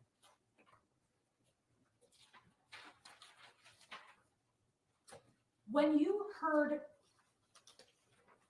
the phone call to Mrs. Crumbly where she was asked, or it was suggested that a parent come to the school, her immediate reaction, you wanted to see her immediate reaction to seeing the paper from math class, correct? Can you rephrase that question, please? Sure, and I apologize. You testified that you wanted her immediate reaction when she saw the math paper you were dealing with, correct? I wasn't looking for her immediate reaction. It was more, we're going to send you this that he just drew, so you have it in front of you. But you did end up getting her immediate reaction because Yes. she was on the phone at the time, Yes, on speakerphone. yes, And you testified that her first reaction was to ask her son, what were you thinking? Why did you do this? yes, When you call parents and say, I need a parent to come up here for a meeting, oftentimes one parent or the other comes to the school. that's not necessarily true. Well, there are times where both parents come to the school together. Yes, There are also times where one parent or the other parent come to the school. fair statement. And when you're asking for a parent to come to the school, you are not specifically saying it has to be mom, or it has to be dad, or it has to be both, correct? It just has to be whoever's legally allowed to, yes. And in this case, legally allowed to would be both mom and dad, Mr. Crumbleigh and Mrs. Crumbleigh. Yes, So according to your request for a parent to come to the school, it's perfectly okay if it would be Mrs. Crumbleigh who comes, Mr. Crumbleigh who comes, or both parents. yes, In this circumstance, both parents came to the school. correct. And they both attended the meeting that lasted approximately 10 minutes, as you said. Correct.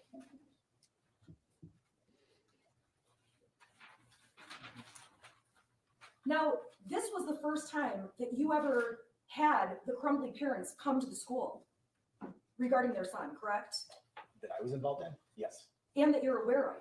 yes, You would have seen on Power Schools if Mrs. Crumbleigh had been up at the school many times the year before, or the year before that, or the year before that, correct? it depending on the type of meeting, potentially. If they're meeting with the teacher, it probably wouldn't be listed in Power School. So discipline meetings would have been on there, and you didn't see Correct. any history of Mrs. Crumbleigh coming to the school for discipline. That's correct. So she was a person that when she arrived, you did not know from prior occasions with, you had not had many communications or any communications with Mrs. Crumbleigh where you would know who she is or how she is. That's correct. During the meeting, Mr. Hopkins, supplied Mr. Crumbleigh and Mrs. Crumbleigh with the sheet of resources, including many therapists listed. That's correct. And on that sheet, there's also Common Ground is listed in some other mental health facilities.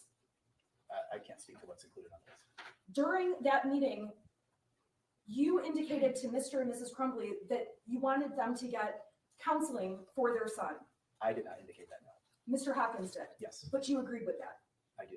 And when that happened, there was not any specific direction, you need to go to Common Ground. No, the direction was as soon as possible, that day if possible. As soon as possible, that day is possible, if possible, but it's okay if it was going to end up being on a different day. I can't speak to that. I can speak to the statement that was made that Mr. Hopkins would be following up within 48 hours to ensure that they had made arrangements for that, which means they had 48 hours to secure some type of counseling. And by secure some type of counseling, you mean scheduling an appointment, making steps to get mental health counseling, correct? Correct, after they said they were not going to be taking their son out that day. Now, during the meeting, well, as the dean of students, you're aware that there are some circumstances where children or students at Oxford High are not permitted to stay at school, correct? There are situations where students wouldn't be permitted to stay at school, yes. If a student comes Okay, so listen up. There are situations where a student would not be permitted to stay at school. He's going to tell you what those situations are. to school and is positive for COVID, you would not allow the student to stay there. That's a fair statement, yes. If a student has a temperature If a student tested positive for COVID, they would not be allowed to stay there. and is sick, you would not allow the student to stay there. We would request that they were picked up. And if the parent said, no, I'm not going to get them, they're fine, the school would still say, no, you have to take them home, correct? We've said that in the past and it still hasn't happened. It hasn't happened where a parent hasn't taken the child home. Is that what you're saying? What I'm saying is, in that specific case where students have had a fever and parents refuse to come pick them up, they remain at school. I've been in those situations where parents were refusing to come pick them up. So you end up letting, so there are times then where you want the child picked up, but they don't get picked up, and the school doesn't do anything about it to force the parents to come. There's nothing that we have the power to do to force parents to do anything. If you said, if there was a There's nothing that we have the power to do to force the parents to do anything. discipline issue, if you had looked at this as a discipline issue and told a parent, your child cannot stay here because of this discipline issue, you do have the authority to say, you must take your child home, correct? I have the authority to recommend that. However, I can't force them to do that. If it doesn't reach to a level where there's any type of illegal behavior, I wouldn't be able to do anything further than recommend that they get up there because the child cannot remain. So first there has to be illegal behavior. Think about how backwards that is. There has to be illegal behavior first before they can force a parent to take a child home. But I can't force them to do anything. Okay, but in this circumstance, in this particular circumstance, there was discussion where ultimately it was okay in your mind for Mrs. Crumbley's son to remain in school. From a discipline standpoint, yes. There wasn't a reason to suspend him. There was no violation of our code of conduct that reaches the level of suspension. And if you thought Mrs. Crumbley or Mr. Crumbley were neglecting their son medically, you are mandated by law to report that, correct? Yep, absolutely. So it's fair to say that even looking at it from a counseling mental health perspective, you did not find that Mr. Crumbley and Mrs. Crumbley were meeting a level of being so neglectful that you needed to call to report that, correct? No, because I wasn't made aware of all the additional information that they were withholding. It's important for you to have all the information you can, correct? True. But I You can't would- force people to share information with me. You would also agree that the school had information they didn't share with Mrs. Crumbley. We had shared all the information that we had with her at the time of the parent meeting. You would agree with me that there has been claims of prior disciplinary issues that from your documentation in Power Schools is not even included, correct? I wouldn't agree with that, no. I'm sorry, did I misunderstand? Is those prior discipline issues are on there? There weren't any prior discipline issues. Right, so there's no prior discipline issues listed on there. You testified you never spoke with Mrs. Crumbley about discipline issues. Yeah, that's correct. So you don't have any evidence that Mrs. Crumbley received all the information that the school would have or could have known. Can you rephrase that question? You don't know that Mrs. Crumbley had received information about every specific situation with her son, correct? The specific information discussed in emails that was shared with Mrs. Crumbley. Right, so on that day, you're discussing with her limited information compared to the whole picture. It was the information that we had at the time. All the information we had was shared with her. Are you saying that when they came in, you shared the emails with her too? So the emails that we received from the teachers, correct? Oh, okay. Okay. At no point in time did you believe that Mrs. Crumbley's son posed a threat to the school. He did not pose a threat to the school. If he posed a threat, He did not pose a threat to the school. You heard it, folks. He did not pose a threat to the school. This is what the dean of students, who is in charge of discipline, said the same day as the shooting.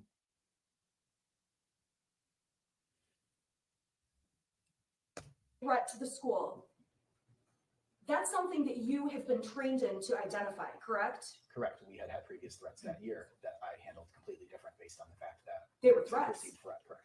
And when something is a threat, how is it that you handle it differently? Is the student allowed to stay in school? No. So you are the decision maker about whether or not there is a threat overall. I wouldn't say that I'm the decision maker, but I have the power to heighten it to the level where we can get other people involved that can make a more informed decision. And you're the one that has the training on that topic. I'm one of them, yes. And in this case, your conclusion was that the shooter's son is not a threat. There was no threat present at the time.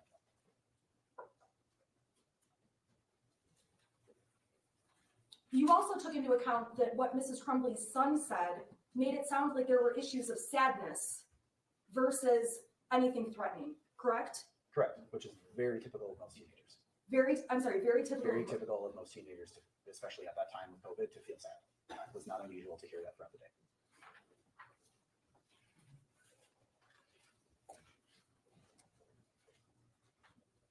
Now, some of the statements on the math paper you saw the statements that say things like, I love my life so much, and OHS, which I assume stands for Oxford High School, rocks, correct? Yes.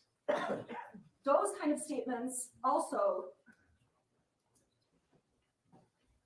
would you agree those are mixed signal kind of statements? No, I would say it looks like you have a teenager who is trying to not get in trouble, knowing that the dean of students is involved most of the time. When I'm involved in student meetings, the kids always think they're in trouble, which is not necessarily always the case. So I looked at that as he was trying to get himself out of being in trouble, thinking he was going to be in trouble from this meeting we were holding. And that was something that's not unusual. Is anybody as annoyed by the constant coughing that's going on in that courtroom? The constant coughing is making me crazy. If I was the judge, I would have asked that person to step outside. It's constant. And sometimes I almost feel like it's intentional. For you to see. That's not unusual. That doesn't mean there's a threat to you. That doesn't mean there's a threat. In terms of Oxford and the area community, you're familiar with the fact that students at the school, there are many who are interested in hunting, guns, target practice, that kind of thing, correct? Yes. Okay. I'm going to slow this down to regular speed because this is super important to me.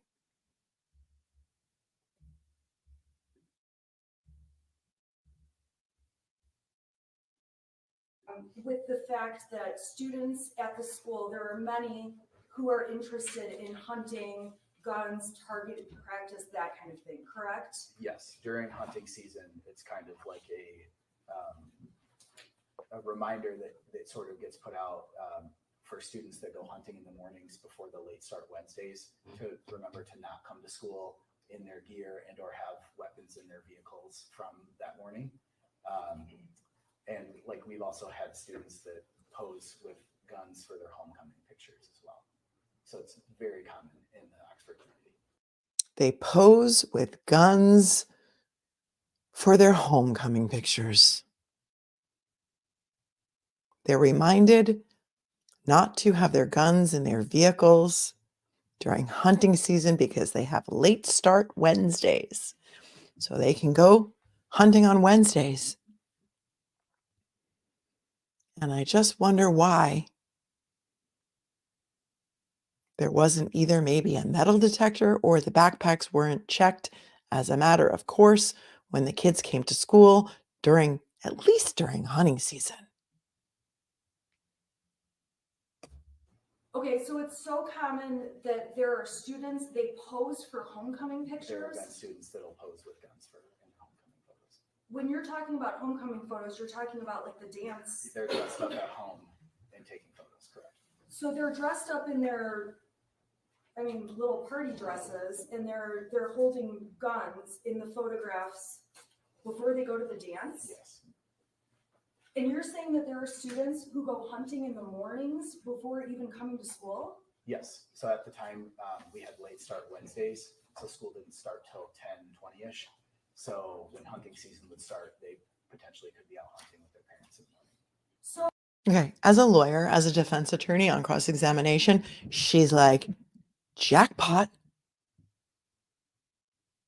There are no depositions in criminal cases. She doesn't know what he's going to say. He just handed her an incredible piece of testimony.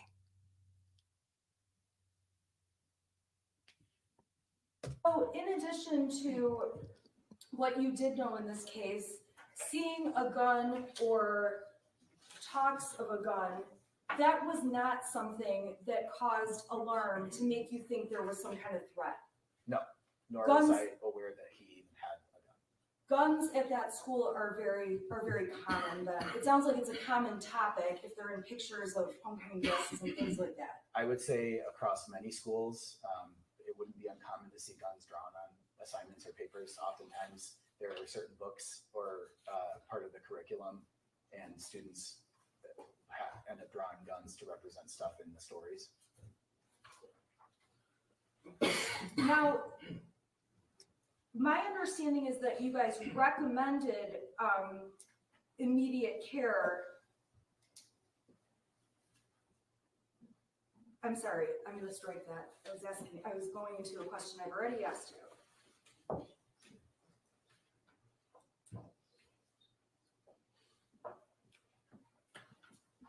You did not think it was strange that the parents were not taking their son out of school, specifically with Mrs. Crumbley's son on November 30th, correct? I did think it was strange that they didn't take their son. You've testified before in civil cases regarding what happened at Oxford High School, correct? I have, yes. And specifically on September 14th of 2022, you testified in a deposition, correct? That sounds about right, yes. And when you testify in a deposition, it's not like a courtroom like this, right? No, it's not. But you still have to swear to tell the truth and take an oath before you testify. Correct. On that day, you were specifically asked, so them not taking Ethan home that day, you did not find that to be strange and out of the ordinary. Your answer was no. There would have been no reason for him to go home.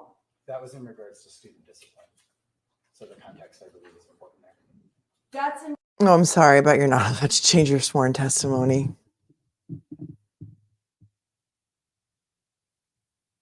regard to student discipline. Correct. But that was the question you were asked that day and the answer you gave. In regards to being disciplined or suspended, correct.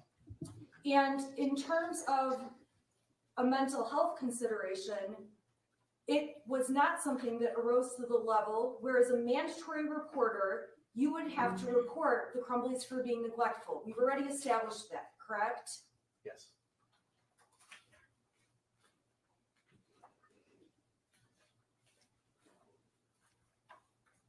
In the meeting you had, there was no indication, and there is nothing in Mrs. Crumbley's son's record to show there had ever been a previous concern about the need for mental health to Mr. Crumbley. I think we've already answered this question. No, I asked about prior discipline, but I didn't ask about prior notations mental health was necessary. Okay, go ahead. From a school standpoint, we did not have any record of mental health. Now, when you testified previously, you testified that Mrs. Crumbley seemed receptive and willing to get mental health treatment for her son. That was my understanding at the end of that meeting, yes. Although maybe not that day, it was your understanding she was on board and was going to make an appointment or do something within 48 hours.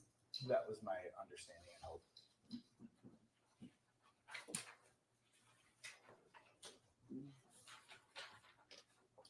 When you were in the meeting and the struggle was discussed, ongoing struggle between the Crumbleys and their son, would you agree with me that the parents were making statements about they were concerned with their son's schoolwork and grades? They just confirmed that they had the argument. They didn't provide any context or details about anything other than what he had shared with us before they arrived. Were you aware there was a specific concern related to Mrs. Crumbley's son having missing assignments specifically? The only information that she provided was that he struggled with virtual learning, which was confirming what he had also shared with us.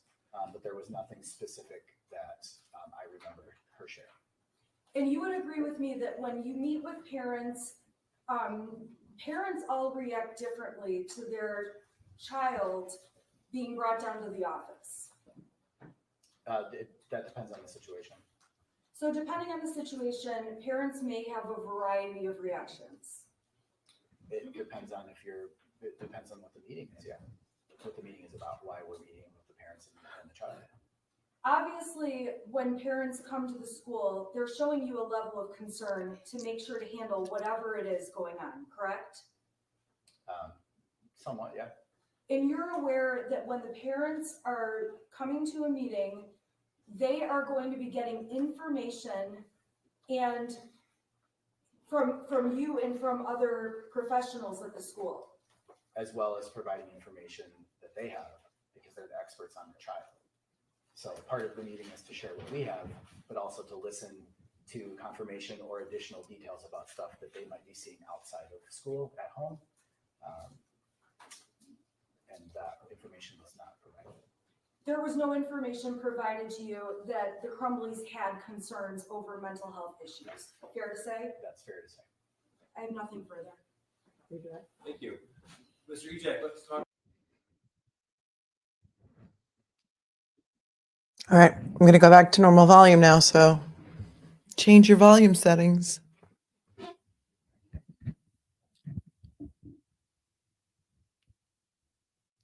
What's missing? What's missing from this meeting, my friends? Did they ever ask the parents, do you have guns at home? Does your son have access to a gun? No. No, they didn't. Right, Ariel, it all comes down to foreseeability. It comes down to foreseeability, this case. Was it foreseeable that Ethan would have shot up the school? It wasn't foreseeable to the educators? There was no reason for discipline. There was no reason to force the parents to take him home. There was nothing else in his mind that they could have done. He didn't think about calling 911. He didn't think about calling the sheriff. He didn't think about suggesting a 5150 hold or making it happen. Was it foreseeable? When the school called, both parents went immediately to the school. If they didn't care, they would have made a different appointment. I don't know what.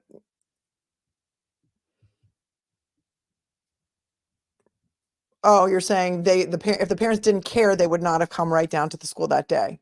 Is that what you're saying, Arlene? Yeah, they could have said, oh, we can't make it today. We'll come tomorrow. This is such a slippery slope. Such a slippery slope. And why didn't they ask?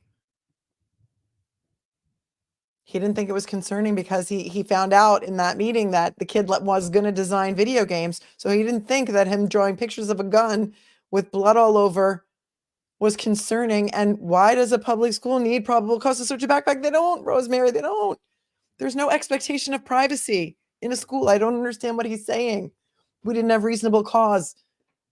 Like as if we knew a kid had a vape, we would search their backpack. He said that. Jackie Lee says it was foreseeable to the parents. I submit to you, and I don't know what side I'm on right now, but I don't think that any parent in their wildest imagination would ever imagine that their child was capable of something like this. I just don't see that. Please help me understand. Help me understand.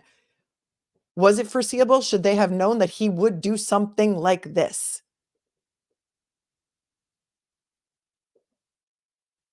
They live in a place where kids grow up with guns.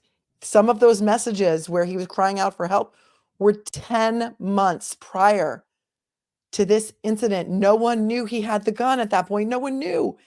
No one knew. Thank you, Lalo Me. No one knew he had it. That dean of students picked up the backpack, made a joke to the other teacher, like, "Oh wow, you're pretty strong. This is pretty heavy for me. You're strong. It's heavy." Handed the kid back his backpack with the gun in it. So many things went wrong here. So many things went wrong. And are we going to throw this mother in jail for possibly, I don't know what the guidelines are, up to 15 years per count. There's 4 counts of involuntary manslaughter. Where do we stop with this? If we do this, I don't know. I don't know what the right answer is. I don't know what the right answer is. But I think that sometimes as parents, we do the best we can. And, if you're going to separate the parents out into separate trials, there needs to be separate liability for each parent. She didn't buy the gun. There is video of her going with him to the range one day. She doesn't really know anything about guns. I don't know. I don't know where we're going to go with this. I don't know. San, I don't know if we already addressed this, but Thank you again for your super chat. I don't think they would have been able to get Ethan seen that day. He convinced 2 people in a school that deals with students every day that he was sad. Yeah, that's what it was, that he was sad. Tara, thanks again for your super chat. The gun is a red herring. They already had 2. And again, who's to say he wouldn't have done it some other day, even if they did take him home and take him to the emergency room and get him on a hold? Tara, thanks again. My son got into legal trouble and there weren't any signs that he was heading down this path. I'm responsible to make sure he's treated fairly and accept his punishment. Like hell, I would also pay.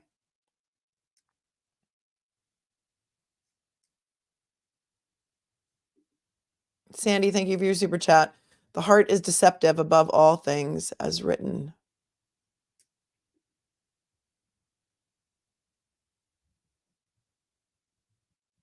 Thank you, McRae, for your $20 super chat. I just can't with this. No one is perfect and knows what their teens think or write in their journals. This is an absolute travesty of justice. There was no proof the gun wasn't locked up, no proof that they knew what he would do. I don't think any parent would ever imagine in a million years that their child would do something like this. There was no prior history of any meetings at the school about anything. I'm so torn. Thank you, Black Rose. The parents had to see or know a little about their son's mental state, in my opinion. No guns allowed because of his mental state. This particular case might not have happened.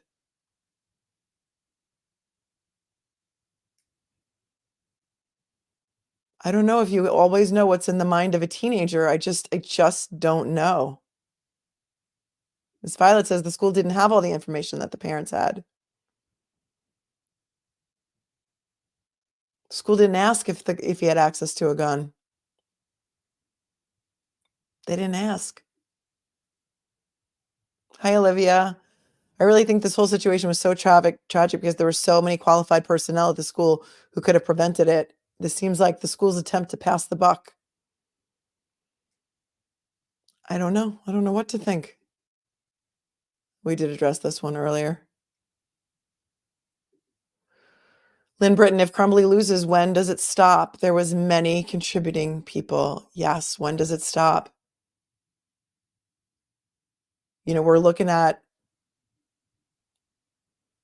I mean, that's not a great example because Brian Laundrie was an adult, but if Brian Laundrie's parents knew that he was capable of domestic violence or had committed domestic violence in the past before he ended Gabby's life, it doesn't just have to be a gun. It could be any instance of murder. And Brian Laundrie was an adult, but the parents want to crucify him for what they knew after. And that's a civil case because in Florida, you cannot be held as an accessory after the fact of a crime if you're a parent or grandparent or brother or sister. So there are no criminal charges in that case. Murray Barnes, the parents knew he was depressed. He wrote all those things on the math test with the gun. I blame the parents more than the school. I think we're 50-50 on this. I think there's people that are both on both sides of this. The beginning of this stream, I really was very conflicted. I don't know where I stand still. I still haven't picked a side. I think the jury's got a huge task ahead of them. I do not think this is going to be a quick verdict. I really don't. Melissa Smith, in 1999, parents of Columbine shooters were embraced as grieving parents with the other victims' parents. It was before Karens ruled the world. We still knew compassion back then. Yeah, and I feel like we just want to put so much more blame just everywhere. Just blame everybody for everything. There are so many issues here. Mental health and our teenagers is such a huge issue here. I'm going to submit to you that this woman was working 2 jobs. They were a year behind on their mortgage. Her husband could not hold down a job. She had an affair that was brought out during the trial. She admitted to it. She worked 2 jobs. She wasn't around a lot. She liked horses. She had things outside of her family that she liked to do. Does that make her a horrible mother? Does that make her guilty of 4 counts of involuntary manslaughter? It's a dangerous precedent. Hi, Monica. Thank you for your super chat. I found you when you started covering Karen Reed. I'm so glad I did. Love your insight. Thank you. Thank you. I'm actually going to talk to Sean McDonough after this. Those of you who are following the Karen Reed case with me, we're going to do something together. So watch for that. Make sure you hit the subscribe button and hit that bell so you know when it's going to happen, because you don't want to miss that. Sean McDonough has 38 years of federal law enforcement experience. He's also a crime scene investigator. He's got a lot of thoughts, a lot of insight, and a lot of knowledge on the Karen Reed case and what's going to happen next. And I had already posted this stream, and I knew I wanted to do this today, so I don't think we're going to do it tonight, but very soon. Cheeky Bobble, this dean is useless. He should be sitting where Jennifer sits. Green-eyed Southern girl, this is possibly going to set a very dangerous precedent for parents. Yeah. I mean, here in New York, where I live, we have the social host law, which holds parents criminally liable if underage drinking occurs at their house and they know about it.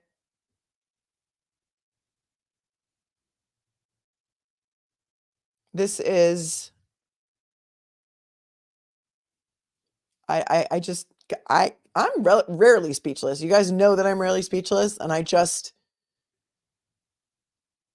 don't know. Melissa, thanks for your super chat. Does anyone blame the economy yet? I cast a vote for parents not having the ability to live on one income if need be. Yeah, I mean, this mom was doing everything. She was financially she was the breadwinner. She was financially supporting this household, scraping by, working 2 jobs. And then in the cross-examination, she's going to be sex shamed and shamed for having 2 jobs and for liking horses, because that meant that she was not paying enough attention to her 15-year-old son, who really probably didn't want to hang around with her anyway, and should have known that he was capable of this. And I just don't know if I can get there, you guys. I just don't know if I can. I don't know that any mother could foresee something this horrific happening, or that their child could ever commit such a horrific act. Erica Dickerson says he asked his mother for help. He told her he was seeing things. If that's not a sign that hit that child help, then Houston, we have a problem. But let's say she did take him to get help. Who's to say this wouldn't have happened some other day? Even if she took him to get help that day, would they have committed him to a psychiatric ward for how long? I submit to you that if somebody is going to do this, I don't know that there's any way of stopping them. Yes, they could have physically removed him from that day from the situation, and maybe that day the situation would not have happened. But I think the school had a lot of things that they could have done too. And that's why I'm just having a hard problem. Tamery says, yeah, exactly. Are there guns in the home? Then go from there. Training. Yeah, it comes down to training. Sherry Davis, if the school reps, who in theory know more, educationally speaking, didn't think something was wrong, how can the state hold the parents responsible? Or how could a jury hold the parents responsible? To me, this was the most important testimony. What say you? Point me in the direction of some more important testimony. Culperistic, blame for this isn't a zero-sum game. You don't have to blame the school to find the mom wasn't responsible for the charges she has on her. Agreed. But do the charges rise to the level of 4 counts of involuntary manslaughter criminally that she could face up to 15 years in prison for each? I don't know if I can get there. Olivia, should parents now be put on trial for being a subjectively bad parent because their child went out in their car and mowed down a bunch of people? Well, under vicarious liability in a civil case, parents, if you own the car, you're sued automatically as the owner of the car, but that's a civil case. That would be a negligence lawsuit. But for intentional, I mean, for anything intentional that your child does, negligence could apply, but it's the criminal charges I'm just having such a hard problem with. It was not, LAW, thank you, it was not foreseeable by his mother. She was clueless. She was self-absorbed. She was reading the room at school in the meeting as no big deal. He even said it wasn't a big deal. It didn't rise to the level of suspicion for him to even search the backpack. Me, Mary D. EC is a psychopath. He manipulated the school staff. He manipulated his parents. He was not asking for help.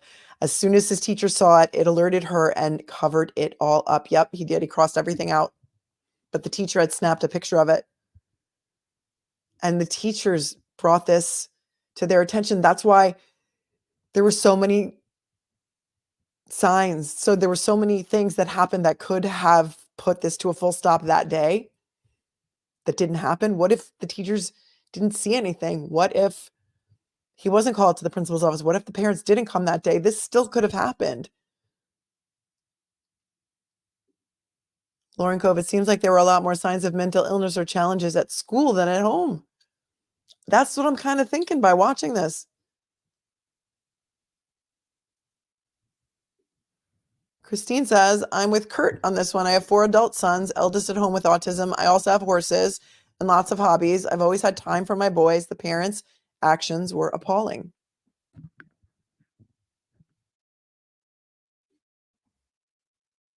Steph says, who's going to pay for the metal detectors? I read somewhere, I think it was Wikipedia, that this county, Oakland County, Michigan, is one of the richest counties in the country with populations over $1 million. And I bet their property taxes are not cheap. I know mine aren't. I know, and a huge part of my property taxes are school taxes. So yeah, I don't know. A lot of schools have them now, though. Katrina, evidence hints that the person knew what the criminal ideology of the other person. She did nothing, said nothing, and bought that other person a gun. She didn't buy the gun, the dad did. She didn't oppose it. She did go with him to the shooting range. They live in a gun-friendly state. Your son is sad. He lost his pet, his grandma, and his best friend recently. Does that make it foreseeable that he's going to commit a mass murder? I don't know if I can get there, you guys. I just don't. Thanks, Ann. Can't wait for your opinions one time. I'm giving them to you now, Anna. I don't even know if I'm going to be done. Tara, the vice principal, thank you again for your super chat. You're very, very generous tonight. The vice principal who knew him since middle school couldn't believe it was him. They are trained. It didn't amount to a risk. Yes, that's some other testimony. That was right at the very, very beginning of the trial. She looked him right in the eye and saw it was him, and she could not believe that it was him. CT Girl 5150, thank you for your $10 super chat. Watch Ethan's Miller hearings. A lot was kept out of this trial. Yeah, okay, we're going to watch that. And that was what somebody was referring to before about his trial. He pled guilty, so there was a Miller hearing, and I will take a look at that. Tara, the math tests were that morning. Yes, he did draw that morning on the math paper. Tara, if you have contact with Bradel, I sent him an email about the call privileges. They lied to the court by trying to monitor Aiden's calls. Oh yeah, I have no doubt. Tara, that's over on the Karen Reed case. Yeah, I have no doubt that there was a lot of lying to the court in that case. And Sean McDonough and I are going to get into that. So thank you. Thank you for watching, and thank you for you're overly generous tonight. Starflower, thanks for your super chat. Who tells you your child looking up bullets in class? He needs to learn not to get caught.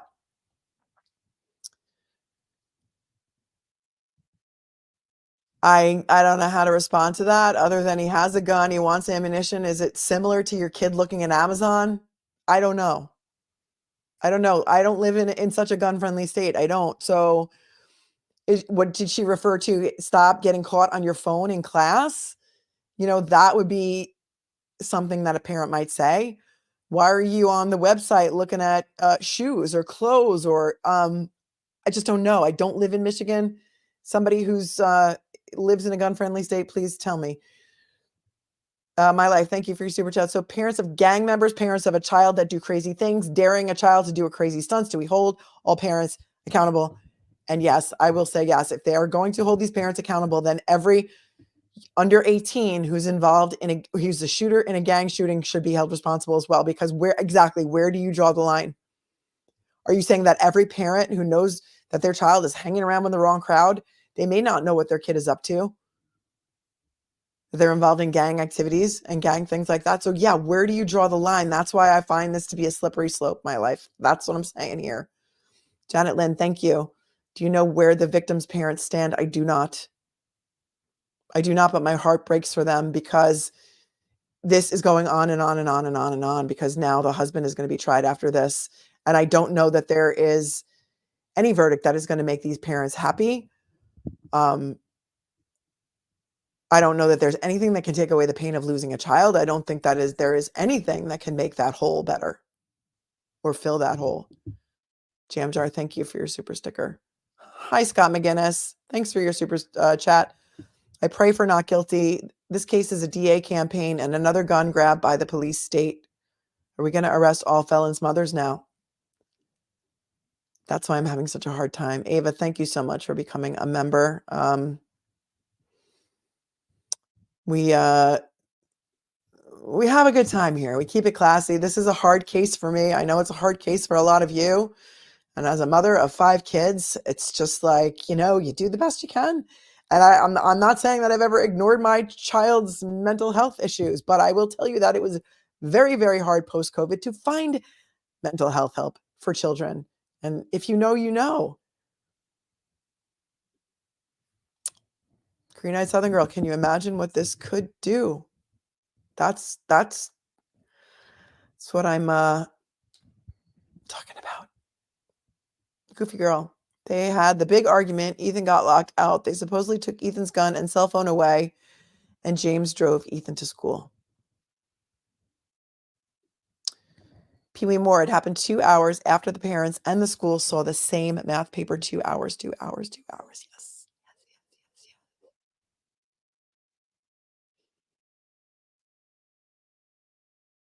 Yes. We're already 2 hours and 15 minutes into this. I was going to go into some of the cross-examination of Jennifer, but I don't even know if we need to at this point. What did you guys think of that? I think I may have had it on another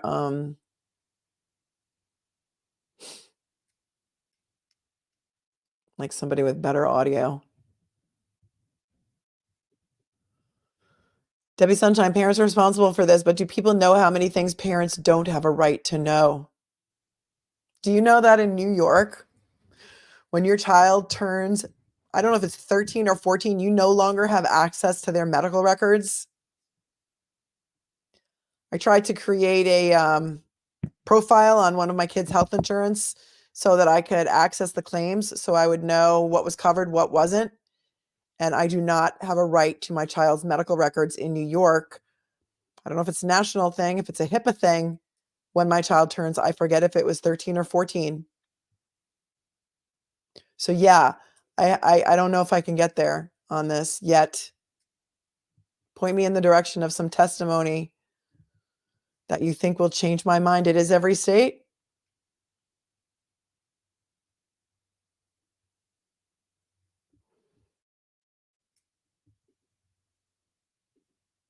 So not right. Mark says you do with their permission, but here's the thing.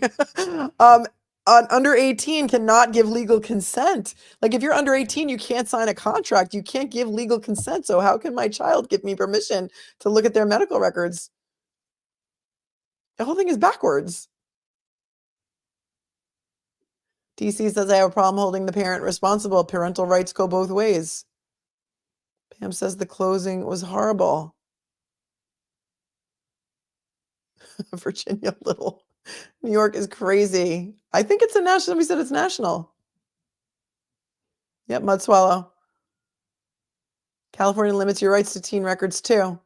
Peter Pranzo, retired law enforcement, one of my amazing moderators who keep the chat classy. You guys, my moderators are the best on YouTube, and I'm not afraid to say it. You know who you are, and I love you. Guns in a home with an adult or child with mental failings is a definite no. But here's the thing, Peter. There was no prior knowledge of any mental illness. And they're talking about something he wrote in his journal. Do you read your kids' journals? Then they start talking about how she never went through his messages on his phone. How many parents in the chat go through your children's phones? I want my kids to have some sort of expectation of privacy. And I know I have friends who grew up with parents who did not respect their privacy at all. And they grew up living very, they didn't trust anybody. They had real trust issues because they could not, their parents were constantly in their room, constantly going through their things, constantly reading their diaries. You know, what are we supposed to do as parents? Are we supposed to be going through our kids' phones? Like, where does it end? Let me see if I've got a short clip here of a part of the cross anyway that we can just look out, because I feel like they sex shamed her and they tried to make her look like a bad parent. And I want to know, what say you on this? Let me see if I can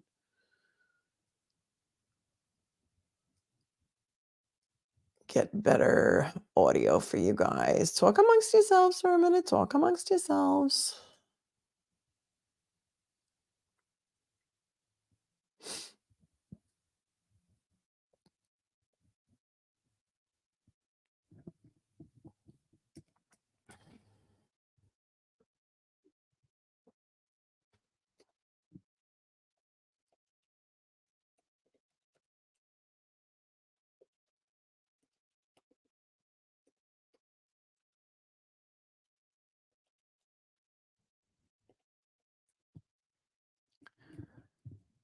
What do we got here? What do we got? We got Fox 2 Detroit, which was not great. I don't think Court TV was that great either. But we can try it if you think it's going to be a little bit better. Let's try Court TV. Kind of like to love to know what Vinny has to say about this. Of course, Vinny Politan. All right. It sounds loud in my ear, so let me know how the volume is on this.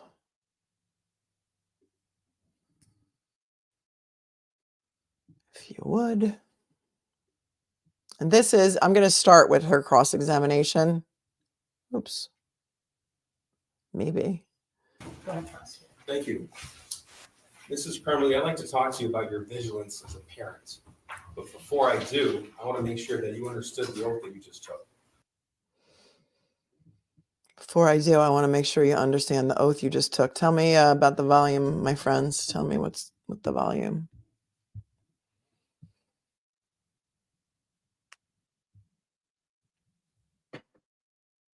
I'm sure you will. All right, here we go. So this is the prosecutor, the male prosecutor, I don't know his name, starting off with the cross-examination of Jennifer Crumbley, the mother of Shooter.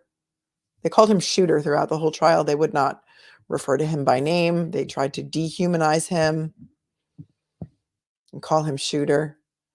Yeah, I know Recovery Addict has excellent video, excellent sound, but I do not play other people's work without their specific, explicit permission, and I would never do that.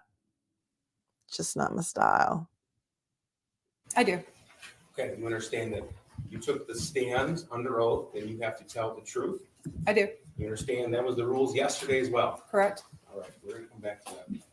Now, you have been described by your attorney as a hyper-vigilant parent. Correct. Okay, do you agree with that? I do. In fact, you called yourself a helicopter parent before. Yes, I was. So you told us you spent a lot of family time together. We did. Now, I'd like to talk to you about what your digital footprint shows, Okay. what the evidence on your phone shows. Okay. Now, it's true, you agree with me that having horses is quite a time-consuming hobby, It can be. okay? It was for you, It can be. and that's what you said yesterday, Yes. okay? And you were at the barn for between 3 and 5 times a week? More like 3 times a week. 3 times a week Yeah. for a couple hours a trip? Correct. Okay. It's also an expensive hobby. It is. So your banking records show that in the year of 2021, you spent over $20,000 on the horses. Is that correct? Probably. Okay, and that's not including cash. That's just from Capital One and Flagstar Bank. Correct.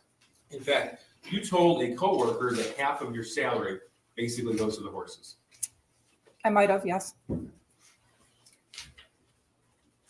Now, except on rare occasion, you didn't bring your son with you to the barn. He was not into horses. I would ask every time I went to the barn, but he didn't want to go. So the answer was no. No. Okay. And at least as far as your horses being boarded with Kira Pennick from June of 2021 to November of 2021, your son never went with you. Is that correct? I think he went once when my in-laws were in town and we met them at the barn. Okay. But there was nothing stopping you from taking him. No, he just didn't want to go. Okay. It's a family atmosphere. It can be. Okay. Like the Halloween party that you had, that was for families. Yeah, most of the kids there are young. Okay. In the winters, you were on ski patrol as well. Correct. Okay. And that can be a bit of a time-consuming hobby. It can be. All right. And you would be on ski patrol between 1 and 2 times a week? It's a total of 10 hours a week. 10 hours a week. Okay. So how many days? I did doubles on Saturdays, so 1 day a week for me. Okay. So you told this jury yesterday, you depicted your affair with Mr. Malash as a one time a week meetup at a Costco parking lot. Is that your testimony? Correct. Okay. But it wasn't just that, was it? Nope. Okay. In fact, there are numerous photographs sent to Mr. Malash. Okay. Yes or no? I'm sure there was. Okay. Numerous messages exchanged with him. Correct. And it wasn't just during the week, Monday through Friday, was it? No. No. In fact, that's what you said yesterday. But in fact, it included trips. There were actual business trips that he met me on. Okay. And it included other individuals. Yes. What's Adult Friend Finder? Where you can go on and meet people who. Okay, here we go. What is Adult Friend Finder? This is where they start shaming her about her lifestyle and about her affair to try and make her look like a bad mother when she's working 60 hours a week and 10-hour Saturdays. And this just made me feel kind of gross to listen to this. And I think she handled it really well, but I just don't like where this goes. And let me know what you say or what you think. And it had nothing to do. Thank you, Tara. Had nothing to do with the shooting. This was all about trying to make her look like a bad mother. Thanks, Tara, again for another super chat. And yes, thank you. Who wrote that in here? The chat's moving quickly. Cheyenne. Do they do this to men? It's nothing to do with anything, but listen up, my friends.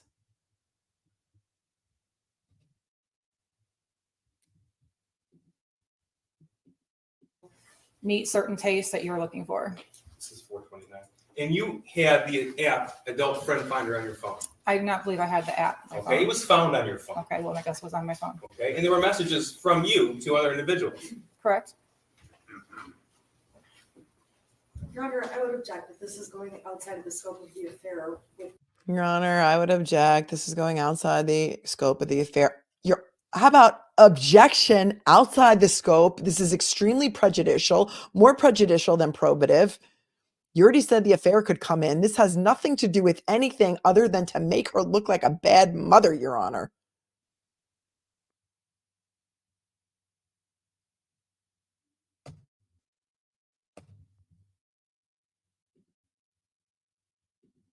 Brian, but I don't think the court's ruling on opening the door was confined to just her extramarital affair with Brian Motors. Well, I guess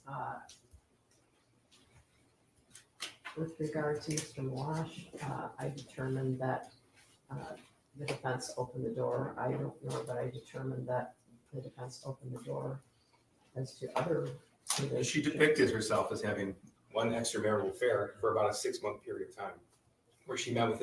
Is this not the most wishy-washy judge that you guys have ever seen? You guys watch a lot of trials. Even if you don't watch a lot of trials, you ever watch like Judge Marilyn, Judge Judy, Judge Wapner, any judge? Well, I guess they kind of, You know, sad that they opened the door, I guess.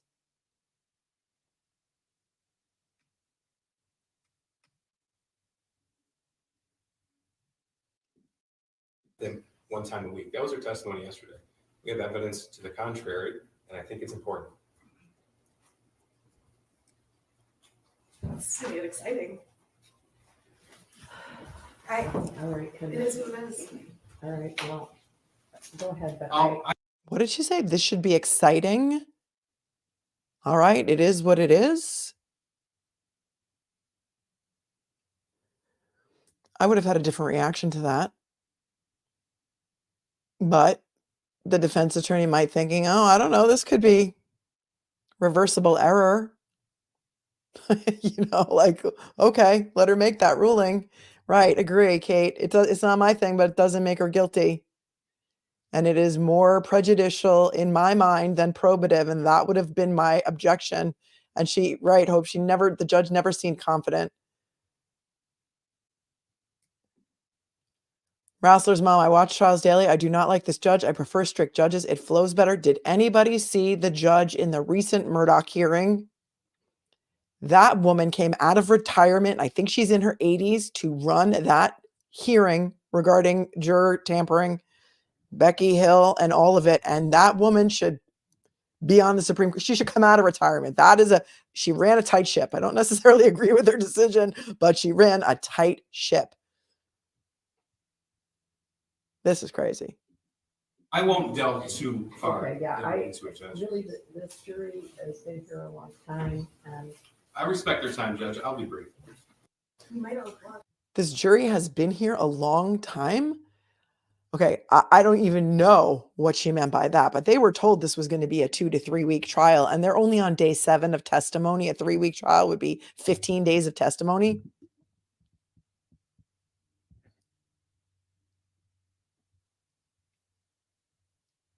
So, Mrs. Crumbly, I'm sorry, this is not a laughing matter. Mrs. Crumbly, on Adult Friend Finder, we see messages from you in at least of August of 2021, August the 4th, 2021. Okay, Okay, and you don't dispute August the 10th of 2021, no, August the 11th of 2021, no, and more importantly, November 21st, 2021. no, Okay, and more important than that, November the 28th, 2021. no, Okay, you don't dispute that evidence was found on your phone. I don't dispute it. Okay, and you don't dispute that it wasn't just you and Mr. Malash meeting after work hours. It was with you and Mr. Malash arranging with other individuals to meet after work as well. No, I only met with Brian during work hours. The times that we were at the hotel, I was on business. We did arrange for other people to meet us there. So Sunday, November the 28th, you remember that day? Mm, It was the day after you took your son to the shooting range. I don't remember it.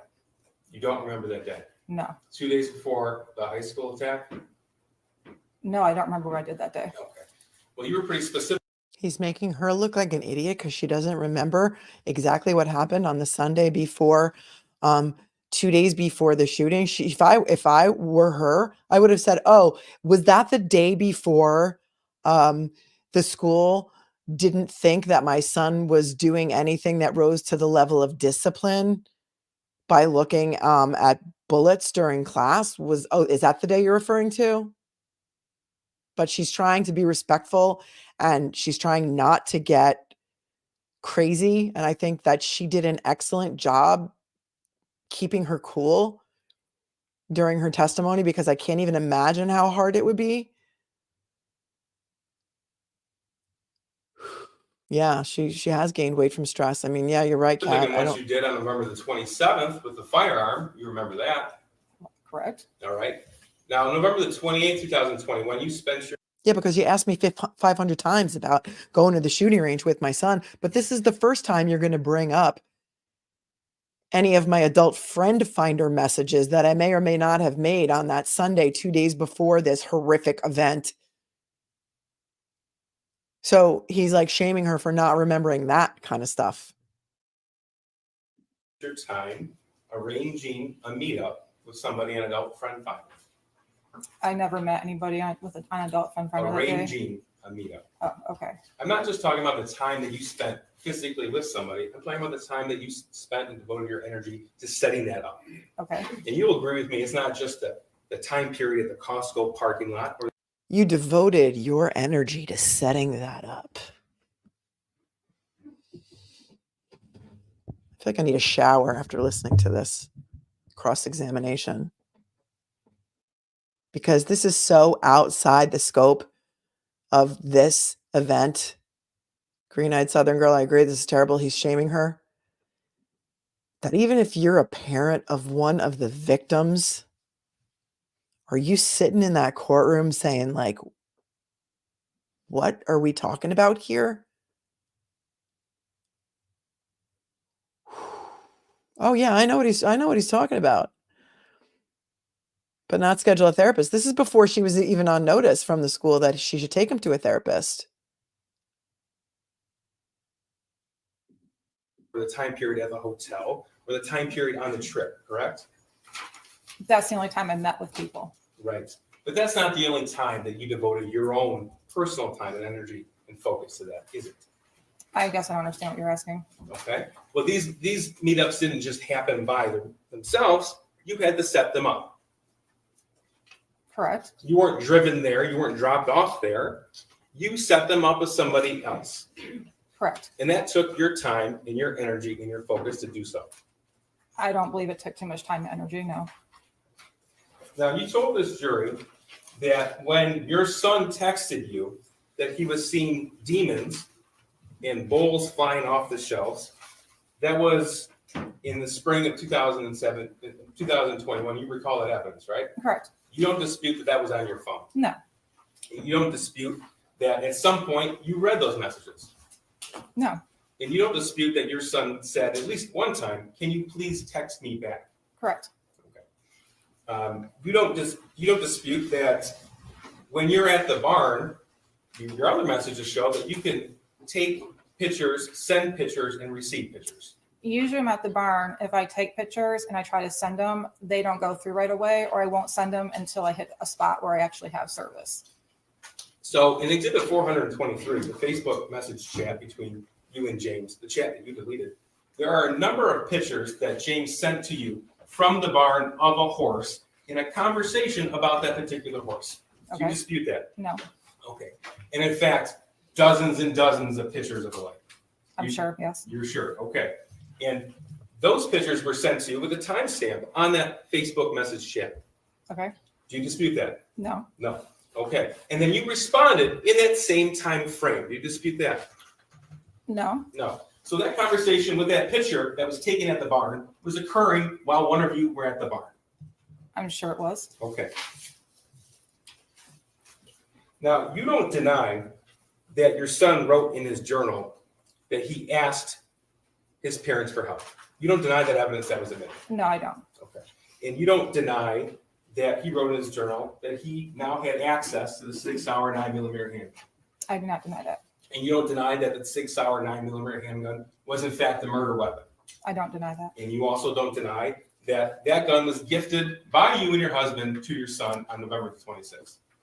Describe gifted. How about when you posted on Instagram his new Christmas gift? Correct. And I explained yesterday that it was for him to use at the shooting range. We didn't just hand him a gun as a here you go, son. It was something he could use when we went to the range as a family together. You don't deny that in April of 2021, you described your son as being depressed. I didn't describe him as being depressed. I noticed that he was acting depressed. You used the word depressed. Yes, he was acting sad. He was acting depressed. Okay. And you know what depressed means? It means a lot of different things. Well, to you, it meant depressed, and you wrote that. Right. You don't deny in April of 2021, the evidence shows that your son told his only friend that he had asked you for help. No, I don't deny that. Okay. And you also don't deny that he told his only friend that you laughed at him. I do not deny that. Now, yesterday you told us that you took those messages in the spring of 2021, which, by the way, is at the same time you started your affair with Mr. Malash? Around that time. Okay. So in the spring of 2021, when you sent those messages, or when you received those messages, you indicated it was messing around. It was. He was messing around. In your mind, messing around. That's what your testimony was. Yes. Okay. Even when he said, can you please text me back? I didn't see his text message, so I didn't text him back. Even when your phone logs show missed calls? Can you ask it again? Even when your phone logs show missed calls from your son in that time period? No. Now, you said yesterday about these messing around texts. You agree with me that there's no indication in any text message, either between you and your son, or any Facebook message between you and your husband, in any of those exhibits, in fact, anywhere on your phone, that indicated that any of those messages were a joke? No, there weren't. There weren't. And we're talking about hundreds of messages between you and your son, and thousands of messages between you and your husband. Correct. And you don't deny that you never once took him to see a therapist or counselor. No, I did not. You did not. Now, you testified that, actually, Mr. Moss testified that you would meet during work hours, and we've established that it wasn't just confined to work hours, but we're permitted to leave as you please. Correct. Okay. And your boss actually testified that no problem if we needed time off. Correct. If you had a family issue, no problem, you can go. Correct. If you were sick, no problem, stay home. Correct. Okay? In fact, you could work from home on an as-needed basis. Correct. In fact, on November the 30th, you didn't even ask your boss if you could leave. You just told him you were leaving. Correct. And you told him when you were coming back. Correct. And you told him when you were coming back after receiving a phone call from the school asking for an immediate meeting. Correct. Because that was at, what, 10:05 a.m.? Around that. Okay. Now, had you ever been called, you have the CV on, please, Mrs. Williams? Had you ever been called? Yeah, it takes some time for all three of them. Sure, Judge. I have a few more questions I can ask before we get to these. Okay, go ahead. Have you ever been called to the school on an immediate basis before? No, Have you ever been told that your son had suicidal ideation before? I was never told he had suicidal ideation before. Okay, that's your testimony. But you've never been called to the school once for a meeting, I need to see you now, No, correct? Okay. So even before you had made it to the school, you had told your boss when you were coming back. correct. So you had already put a limit on that meeting. Not necessarily. Well, you said, I'll be back in about an hour, Okay, right? That's your words. about an hour. Okay, those were your words. Correct.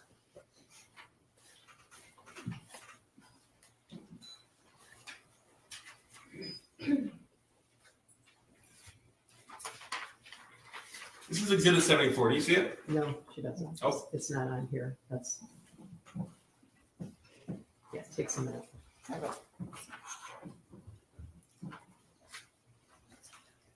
Yeah. You see it? Yeah. Okay. This was sent to, so Sean Hawkins called you at 9:24 in the morning, correct? Correct. Okay, you called him back at 9:27. Correct. You had a 5-minute phone call. Correct. And then in that phone call, he texted you the picture with it was drawn out, and he emailed you this original picture. Yeah, he texted me the modified one and then later emailed me this one. Later is at 9:32. Yeah. Okay, so this was the day before. She's texted this picture by the counselor, and it does say here, the thoughts won't stop. Help me. With a picture that he drew of a handgun, a person who looks like there's blood, a bullet, blood everywhere. But again, the dean of students said he didn't find this concerning because he was told by the parents that Ethan wanted to design video games. I don't play video games, so I don't come from that world, and I don't know what goes on in video games. But is this something that you may see in a video game? You guys who are gamers can tell me that, and I'm not making excuses. I just really want to know. Crying face at the bottom, somebody says, but it looks like a laughing crying face to me. It's hard to see with that thing, my cursor in the way, obviously. So It was sent to her that day. I thought it was the day before. Was it? It might have been that day before she came in for the meeting. Let's take that back. Thank you. Thank you for pointing that out. Hold on. Yeah, like at 5. On the phone for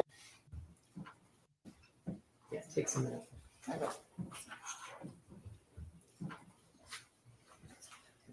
Yeah. you see it? Yeah. Okay. This was sent to, so Sean Hawkins called you at 9:24 in the morning, correct? Correct, Okay, you called him back at 9:27. correct, You had a 5-minute phone call. correct. And then in that phone call, he texted you the picture with it was drawn out, and he emailed you this original picture. Yeah, he texted me the modified one and then later emailed me this one. Later is at 9:32. Yeah, like after I asked him for it. You looked at it. I did. Okay. You told us yesterday you found it, I think your quote was a little concerning. What struck you about this? Originally, when I saw the modified one, I was kind of angry at my son because we just talked about his missing assignments in geometry and his E the night before. Then when I got this one and opened it, it was concerning. I honestly thought the guy on there was a poor drawing of Batman, the way the thing in the cat. I thought it was a cape. I didn't know. You thought that was a cape? I did. I didn't look Okay, at what that did you think closely. of the gun? I thought it was a gun. Yeah. What about the fact that it is identical to the gun that you got him for Christmas a couple days before? I mean, honestly, it's just like it looks like a gun to me. I didn't even notice. Well, you took a picture of the gun. You posted it on Instagram. You know what it looks like. I do, but I didn't analyze it. You saw Sergeant or Special Agent Brandon's testimony. He described how it's identical. And you told us yesterday how your son was a good drawer. He's a very good drawer. Okay. What about the thoughts won't stop, help me? Does that ring out to you? Yes, that was what was concerning to me. Blood everywhere, and there's a bullet. And actually, you were the one who bought the bullets on November the 27th. Correct. You later came to learn that those bullets were used in the shooting. I did. So you said yesterday it was a little concerning. Yet, you told your husband emergency in all caps. Correct. That's why I left to go to school and I you said- texted him. And he wrote back, "My God, WTF." Correct. And then you told him he was distraught about last night. Correct. Distraught's an intentional word you chose. Correct. Not sad. It's not a little anxious about school or his future. It's not talking about a video game. Distraught has a meaning. Correct. And you chose that word to send to him. Correct. So she was distraught and she did say emergency to her husband. And she gets to the school for the meeting and they don't seem very concerned. The school doesn't seem very concerned. So maybe she's thinking, and I'm just saying, maybe she's thinking this is something they see all the time. I don't know. I don't know. And parents know their kids.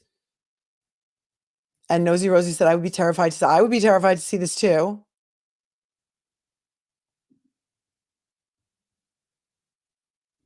But again, even if they took him home that day, who's to say this wouldn't have happened another day? That's where I have a problem with this. So you went to that meeting, and this was November the 30th of 2021. And at that point, you'll agree with me that you knew prior to that day, the November 26th purchase date, that your son was wanting to get a 9mm. That's what you said yesterday. Yes, I knew that they were talking about getting one because they had Okay. rented it in the past. And you knew that he had shot one in the past. Yeah. Okay, and you knew that a 9mm is significantly more powerful than a 22. I did not know that until I actually shot it. Okay, well, your dad took your son with James to the shooting range when they visited in July of 2021, Correct. and they talked about how powerful the 9mm was because they rented one. Okay. I don't know. Yes or no? I don't know if I was part of that conversation, but if it was, it didn't register to me. To register. Okay, you knew at the November 30, 2021 date that your son's friend had been taken without notice to your son. Correct. You said, I'm sorry, incorrect or I said correct? correct. Correct. And you knew Daily Quick Bites, you may have been timed out by accident. Sometimes that happens when the chat is moving so quickly. I can't fault my mods for that. But they always also know to always err on the side of caution. So I apologize for that. But certainly all opinions are welcome here as long as there's no foul language or, attacking, personal attacks. So sometimes it happens by accident. Nothing personal. that when your son's friend was taken, your son was extremely upset. He was upset. Yes. He didn't go to school for a few days. I don't remember that. Okay. Well, if the school records show that he was absent for a few days after that, would you deny that? I wouldn't. And would you deny that he missed school because he was so upset? I don't know if he missed school because he was so upset, or maybe he was sick. I don't know. Now, you told us yesterday and you acknowledged that that individual, that child, was like a second son to you. Correct. So he was the only one that your son hung out with. Outside of school, correct. Okay. Well, who did he hang out with inside of school? He named some names to me. I've never met them before, but he told me some group of kids that he sits and eats lunch with and he talks to in class. Did he ever visit their houses? No, Did they ever visit your house? no. The only other peer to visit your house was this student who left the state around Halloween 2021. At that time, correct. We're talking about that time in October, in September, in at least August, July, June, May, all Of 2021. 2021, correct. 2021, thank you. Now, he left on Halloween, and you knew that your son was planning to hang out with him on Halloween, Yes. okay? But his friend didn't show. I had texted his friend's mom the day before trying to confirm if he was still coming over. And that's when we found out that he was driven to Wisconsin and taken to that school. Okay, so you're telling us you found out the day before Halloween? Yeah. Okay, so that didn't stop you and James from going to a Halloween party at the barn. I don't believe it was on Halloween. Oh, that's what Kira testified It was to. it was the Friday before Halloween. If there was a picture with a date stamp on it, would you deny it? No, Okay, and it didn't stop you from after you left that party without your son, you went to another Halloween party, we did. and your son was home alone at that point. Yes. So you talked to us a little bit about I'm sorry, is he insinuating that a 15-year-old should not be left home alone? We're looking at some other cases in Utah where they have free range parenting laws. Where in the Ruby Frankie case, she left her kids alone for 5 days and the police didn't bang the door down because they have free range parenting laws in Utah and parents can't be held criminally responsible for leaving their kids alone for 5 days. Some of those children were 8. So is he trying to make her look like a bad mom because she went to a Halloween party with a bunch of kids and left him home at 15 years old alone? I don't understand what that was. He was an upset 15-year-old. I don't know if there's ever a time in my house where every kid is happy at the same time. I have 5 kids. I don't know where he's going with that. your son's hobbies in 2021. But in November of 2021, so we'll start with November the 1st, 2021. You know that those hobbies were non-existent. And I'll go one by one. Okay. So you told us about bowling. Correct. Bowling the team wasn't in session at that point in time, was it? No, I think actually at that time he decided he didn't want to do bowling that year. Okay, so he stopped bowling the He did. sophomore year. He did. And it wouldn't have been bowling season anyway. I guess not. No. So one hobby you talked about yesterday, that was not in existence in November 2021. Correct. But we did still go to the bowling alley with him. And you said that he worked, but would you be surprised to learn that he only worked a few shifts post-COVID? No, not surprised at all. Okay. So he wasn't at work every day. No, he worked Tuesdays and Thursdays and sometimes Saturday mornings. Okay. But not very often. No, not very often. A handful of shifts post-COVID, which of course, March 2020 is when things shut down. He was working on a weekly basis. And you knew that he didn't have any friends. That's not the right way to put it. I knew he had friends, but no, he did not have many friends. You had never met another peer his age who he refers to as a friend. He actually This is where it starts to get like just really triggering for me. I don't know. Does anybody else feel that way?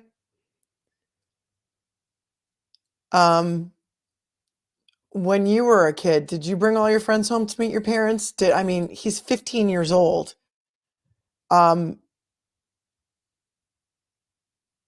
Whether he's bowling or not bowling, and Daily Quick Bites says bowling has no season.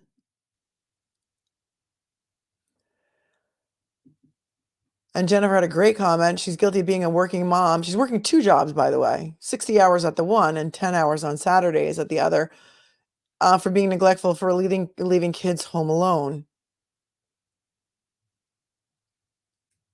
So, I don't know where he's going with this, but I don't know. It's not playing well with me. What say you, my friends? Yeah, Mark says he gave up with the adult friend finder stuff when he saw that wasn't working. And yes, Green Eyed Southern Girl is trying to negate the time she did spend with her son. Bowling leagues are planned. They already had guns in the house. And she was having an affair. Yep, don't forget that. Listen, Mud Swallow says, agree with you, Melanie. Triggering. I didn't bring my teenage friends home.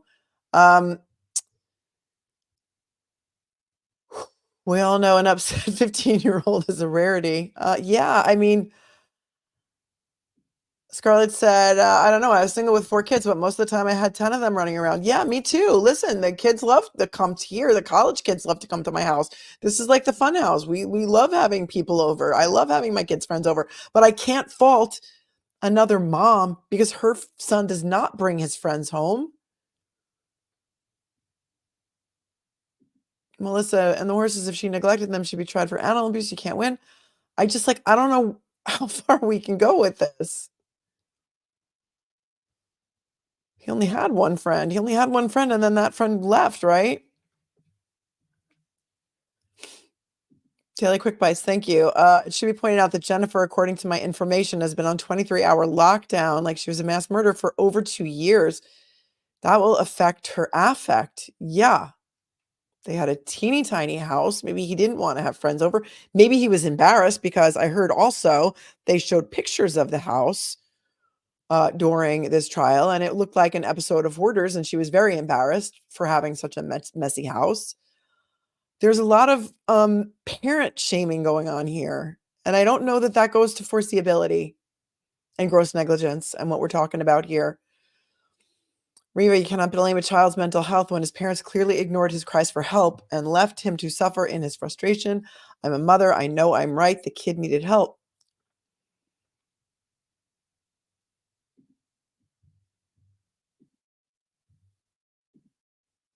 Tara is coming in. Report him to PETA. He wants them neglected.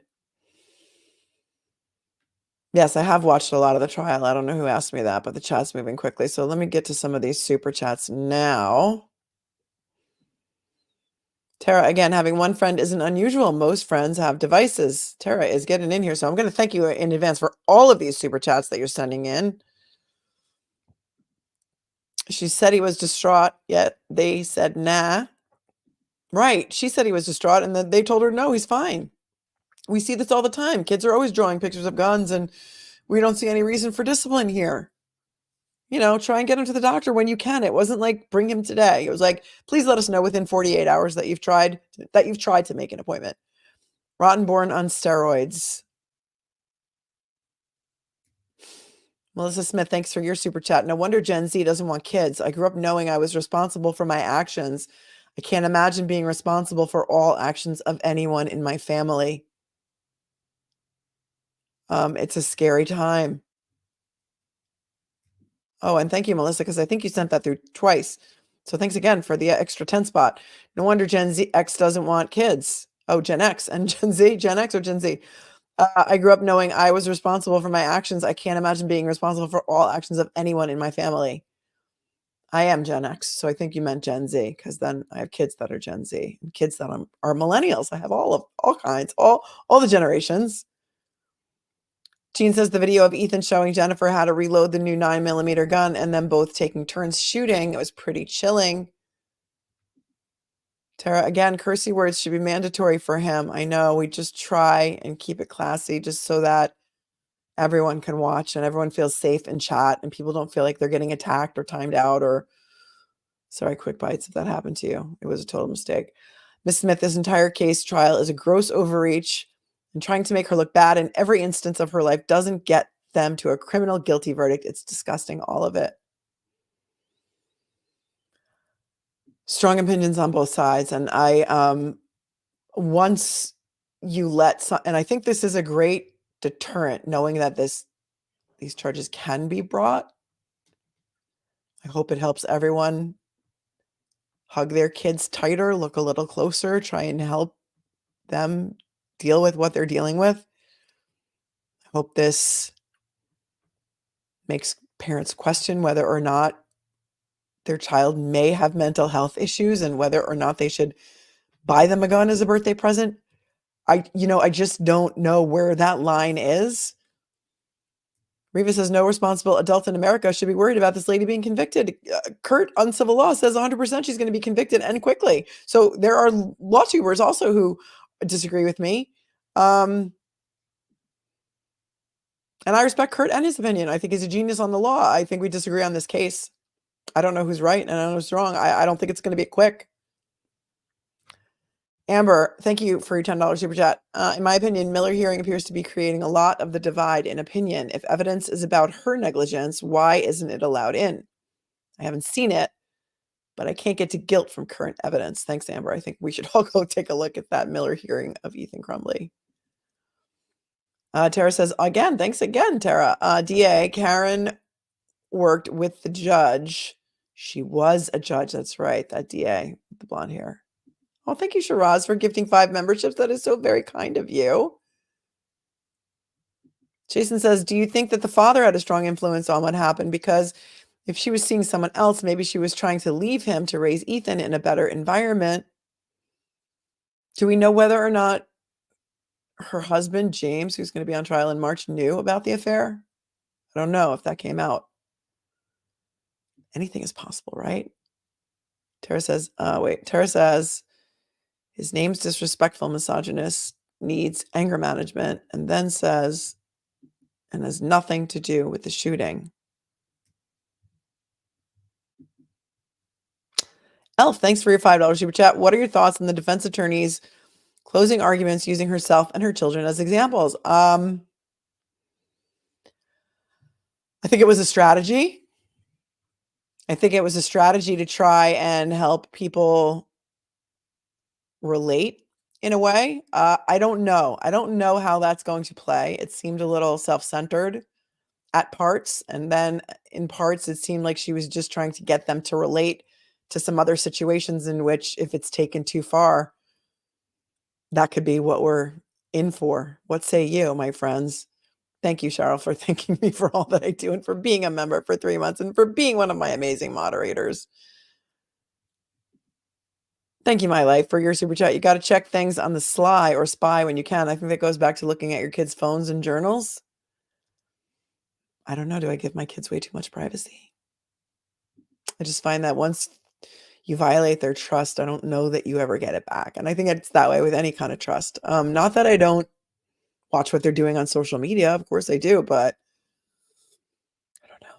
Marta, thanks for your super chat. I think it would be way more beneficial to spend this time on thinking and discussing what can we do to prevent this in the future versus this dog and pony show. Yeah, that's a great idea. Let's talk about what we can do to prevent this in the future. I'm open to ideas. I hope you're not calling my show a dog and pony show, but I just wanted to show you there are strong feelings on both sides of this. Can you play the first day of the Miller hearing? Thank you, Megan. Why don't we do that tomorrow? We're already here for almost 3 hours, and I know you guys, it's Saturday night. It's 7 o'clock on Saturday night. I don't know who's coming up next or who I should send you to after this, but maybe we can reconvene tomorrow. For those of you who are not watching the Grammys,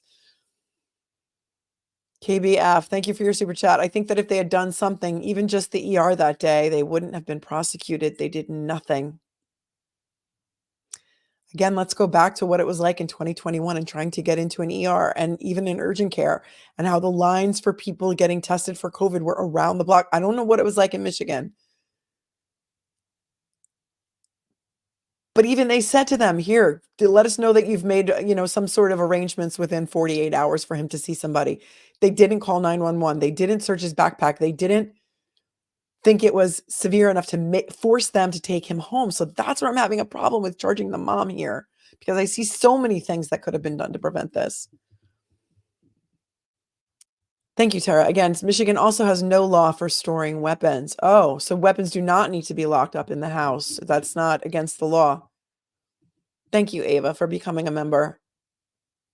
Thank you, Scott, for your super chat. I pray for not guilty. This case is a DA campaign and another gun grab by the police state. Are we going to arrest all felons' mothers now? And I think we did address that one before. Kate, starting to feel like The Handmaid's Tale.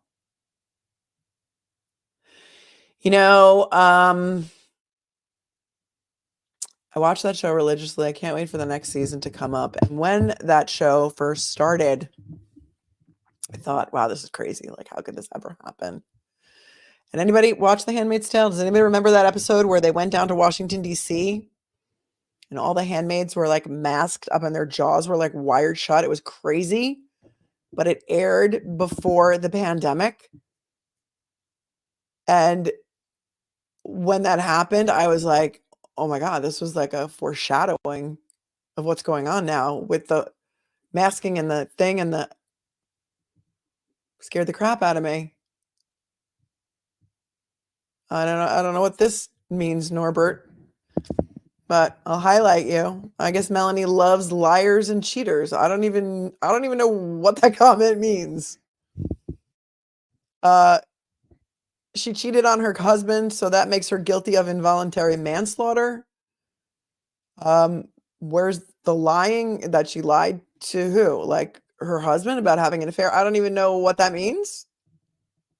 But if you don't like this channel, you can move along and watch something else.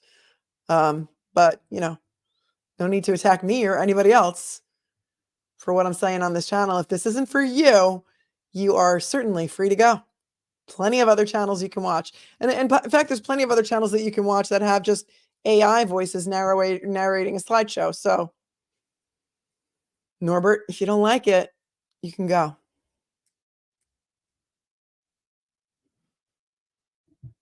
Thank you, Marta. No, Mel, I love your show. I meant this trial, the dog and pony show. Okay, like, all right, well, because somebody else told me I must like liars and cheaters. So thank you, Marta. Thank you for clarifying. And I didn't really think that's what you meant. That's why I was a little bit confused by that. But thank you for your super chat to get me to see that because you're a sweetheart. Thank you, Mrs. Mojo Rising. Oh my gosh, I'm a huge Jim Morrison fan, if that is a Jim Morrison reference.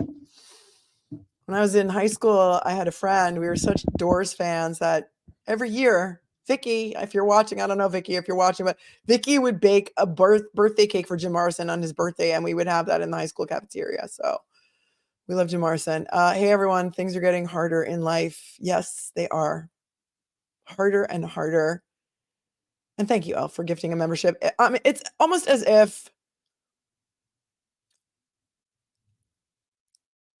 you know, what happened with, like, it keeps getting worse and worse, you know? And then there's the pandemic, and then there was the lockdowns, and then now there's the economy. I don't know how a lot of people do it. I really don't. People say to me, how do you do it? I don't know. Sometimes you just do. Sometimes you just got to keep on keeping on because you have no other choice. And that's what you have to do. So, you know, when we're looking at this, I think we need to rewind a little bit to remember how horrible it was during that time and how it is still horrible. And she took care of her horses more than her son. I don't know. I mean, it's easy for people out here to judge. It's easy for us to judge other people and their parenting. And then K Pick says, but he has no mental health diagnosis, not even to this day. Not even after what he did as a mass shooter has he been diagnosed with any mental illness. So even if she was able to get him somebody to see him that very day,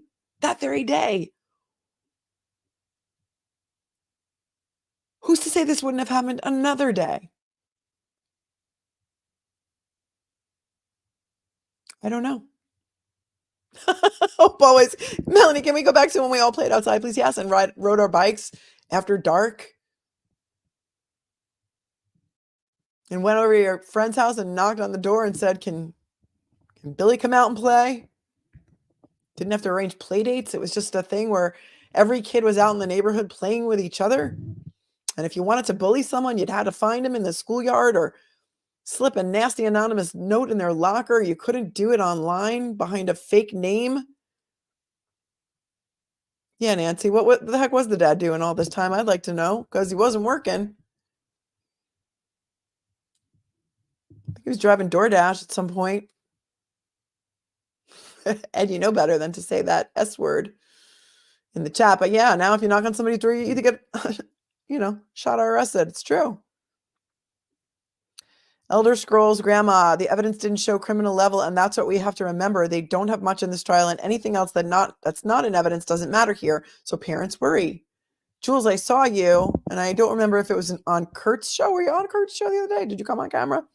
And you were talking about how conflicted you were on this case. Judge not, lest you be judged. Remember that, folks. Mind your words, because you never know what someone is going through. Words hurt. Thank you. Thank you, Jules. I don't know. I don't know how to feel about this. I don't know where the poll went. And I just wish everyone could just be nicer to each other. Okay, so I'm looking at this poll here. And we have, how many people are watching? Let's say we got 800, almost 900 people watching, only 537 votes. I'm going to keep it up for a few more minutes. So those of you who have not voted, please vote. And then I will tell you what the results are. Growing up in the 90s was amazing, says M. Shannon. The 80s was pretty cool too.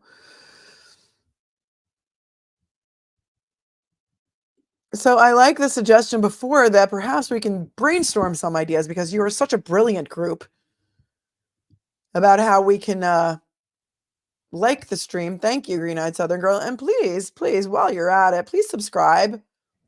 We're knocking on the door of 25,000. We're knocking on the door. And I've had this channel for 6 months. So that's how much I love you.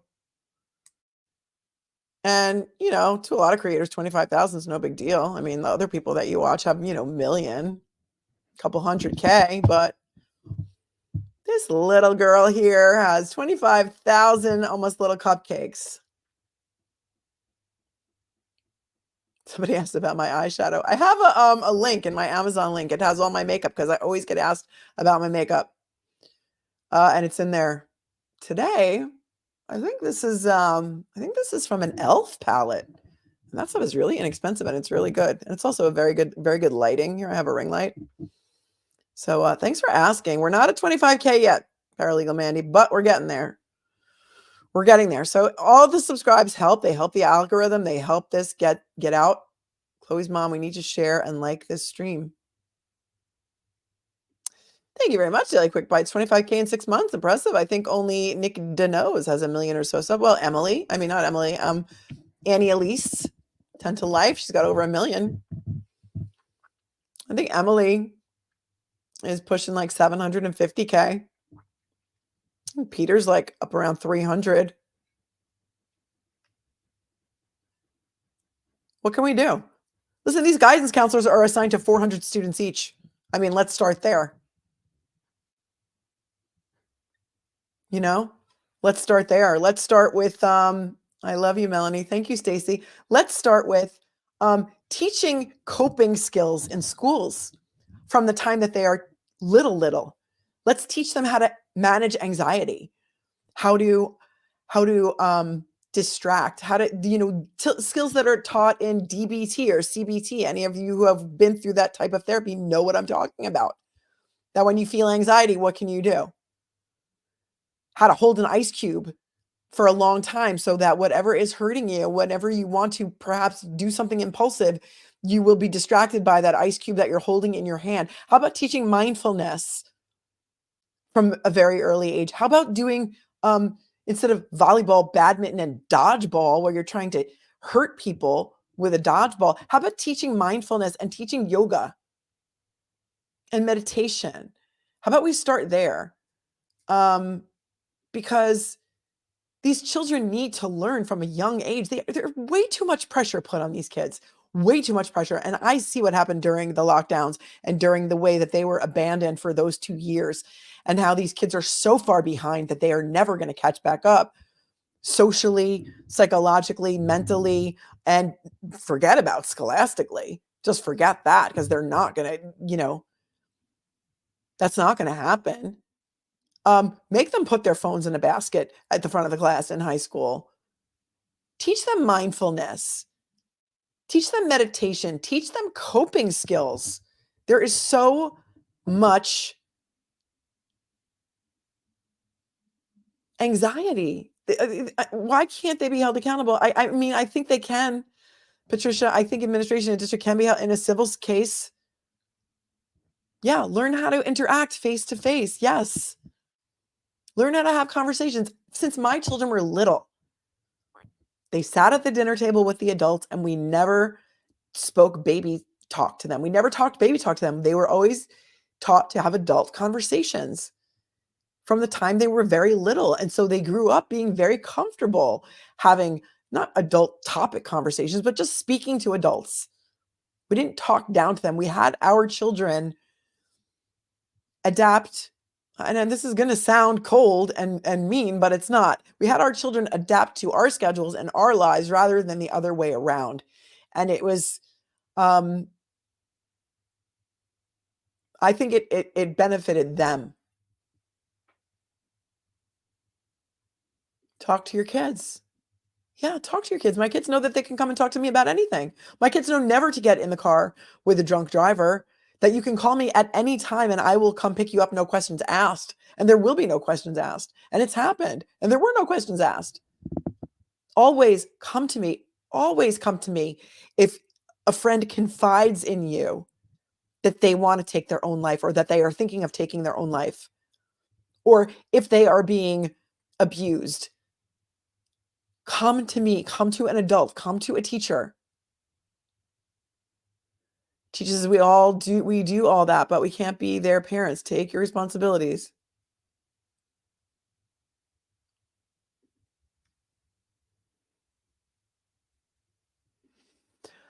Mark, my 16-year-old daughter had no phone till she was 13 and she survived just fine. Yeah. I think in a lot of houses, it's a safety thing. For parents who are working, they want their kids to be able to reach them. They want to be able to reach their kids. I mean, we all have this. Listen, when I was a kid, you had to find a payphone to call your parents and a dime and a quarter or whatever to say, I'm going to be late.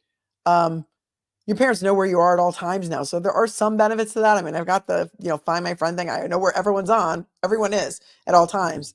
And if you want me to pay for your phone, you're keeping your location on. So until you're paying for your own phone, I know where you are. Face-to-face communication is a biggie. So I think for a lot of families, their kids having phones is important for safety reasons. So I can't really fault kids who have phones before 13.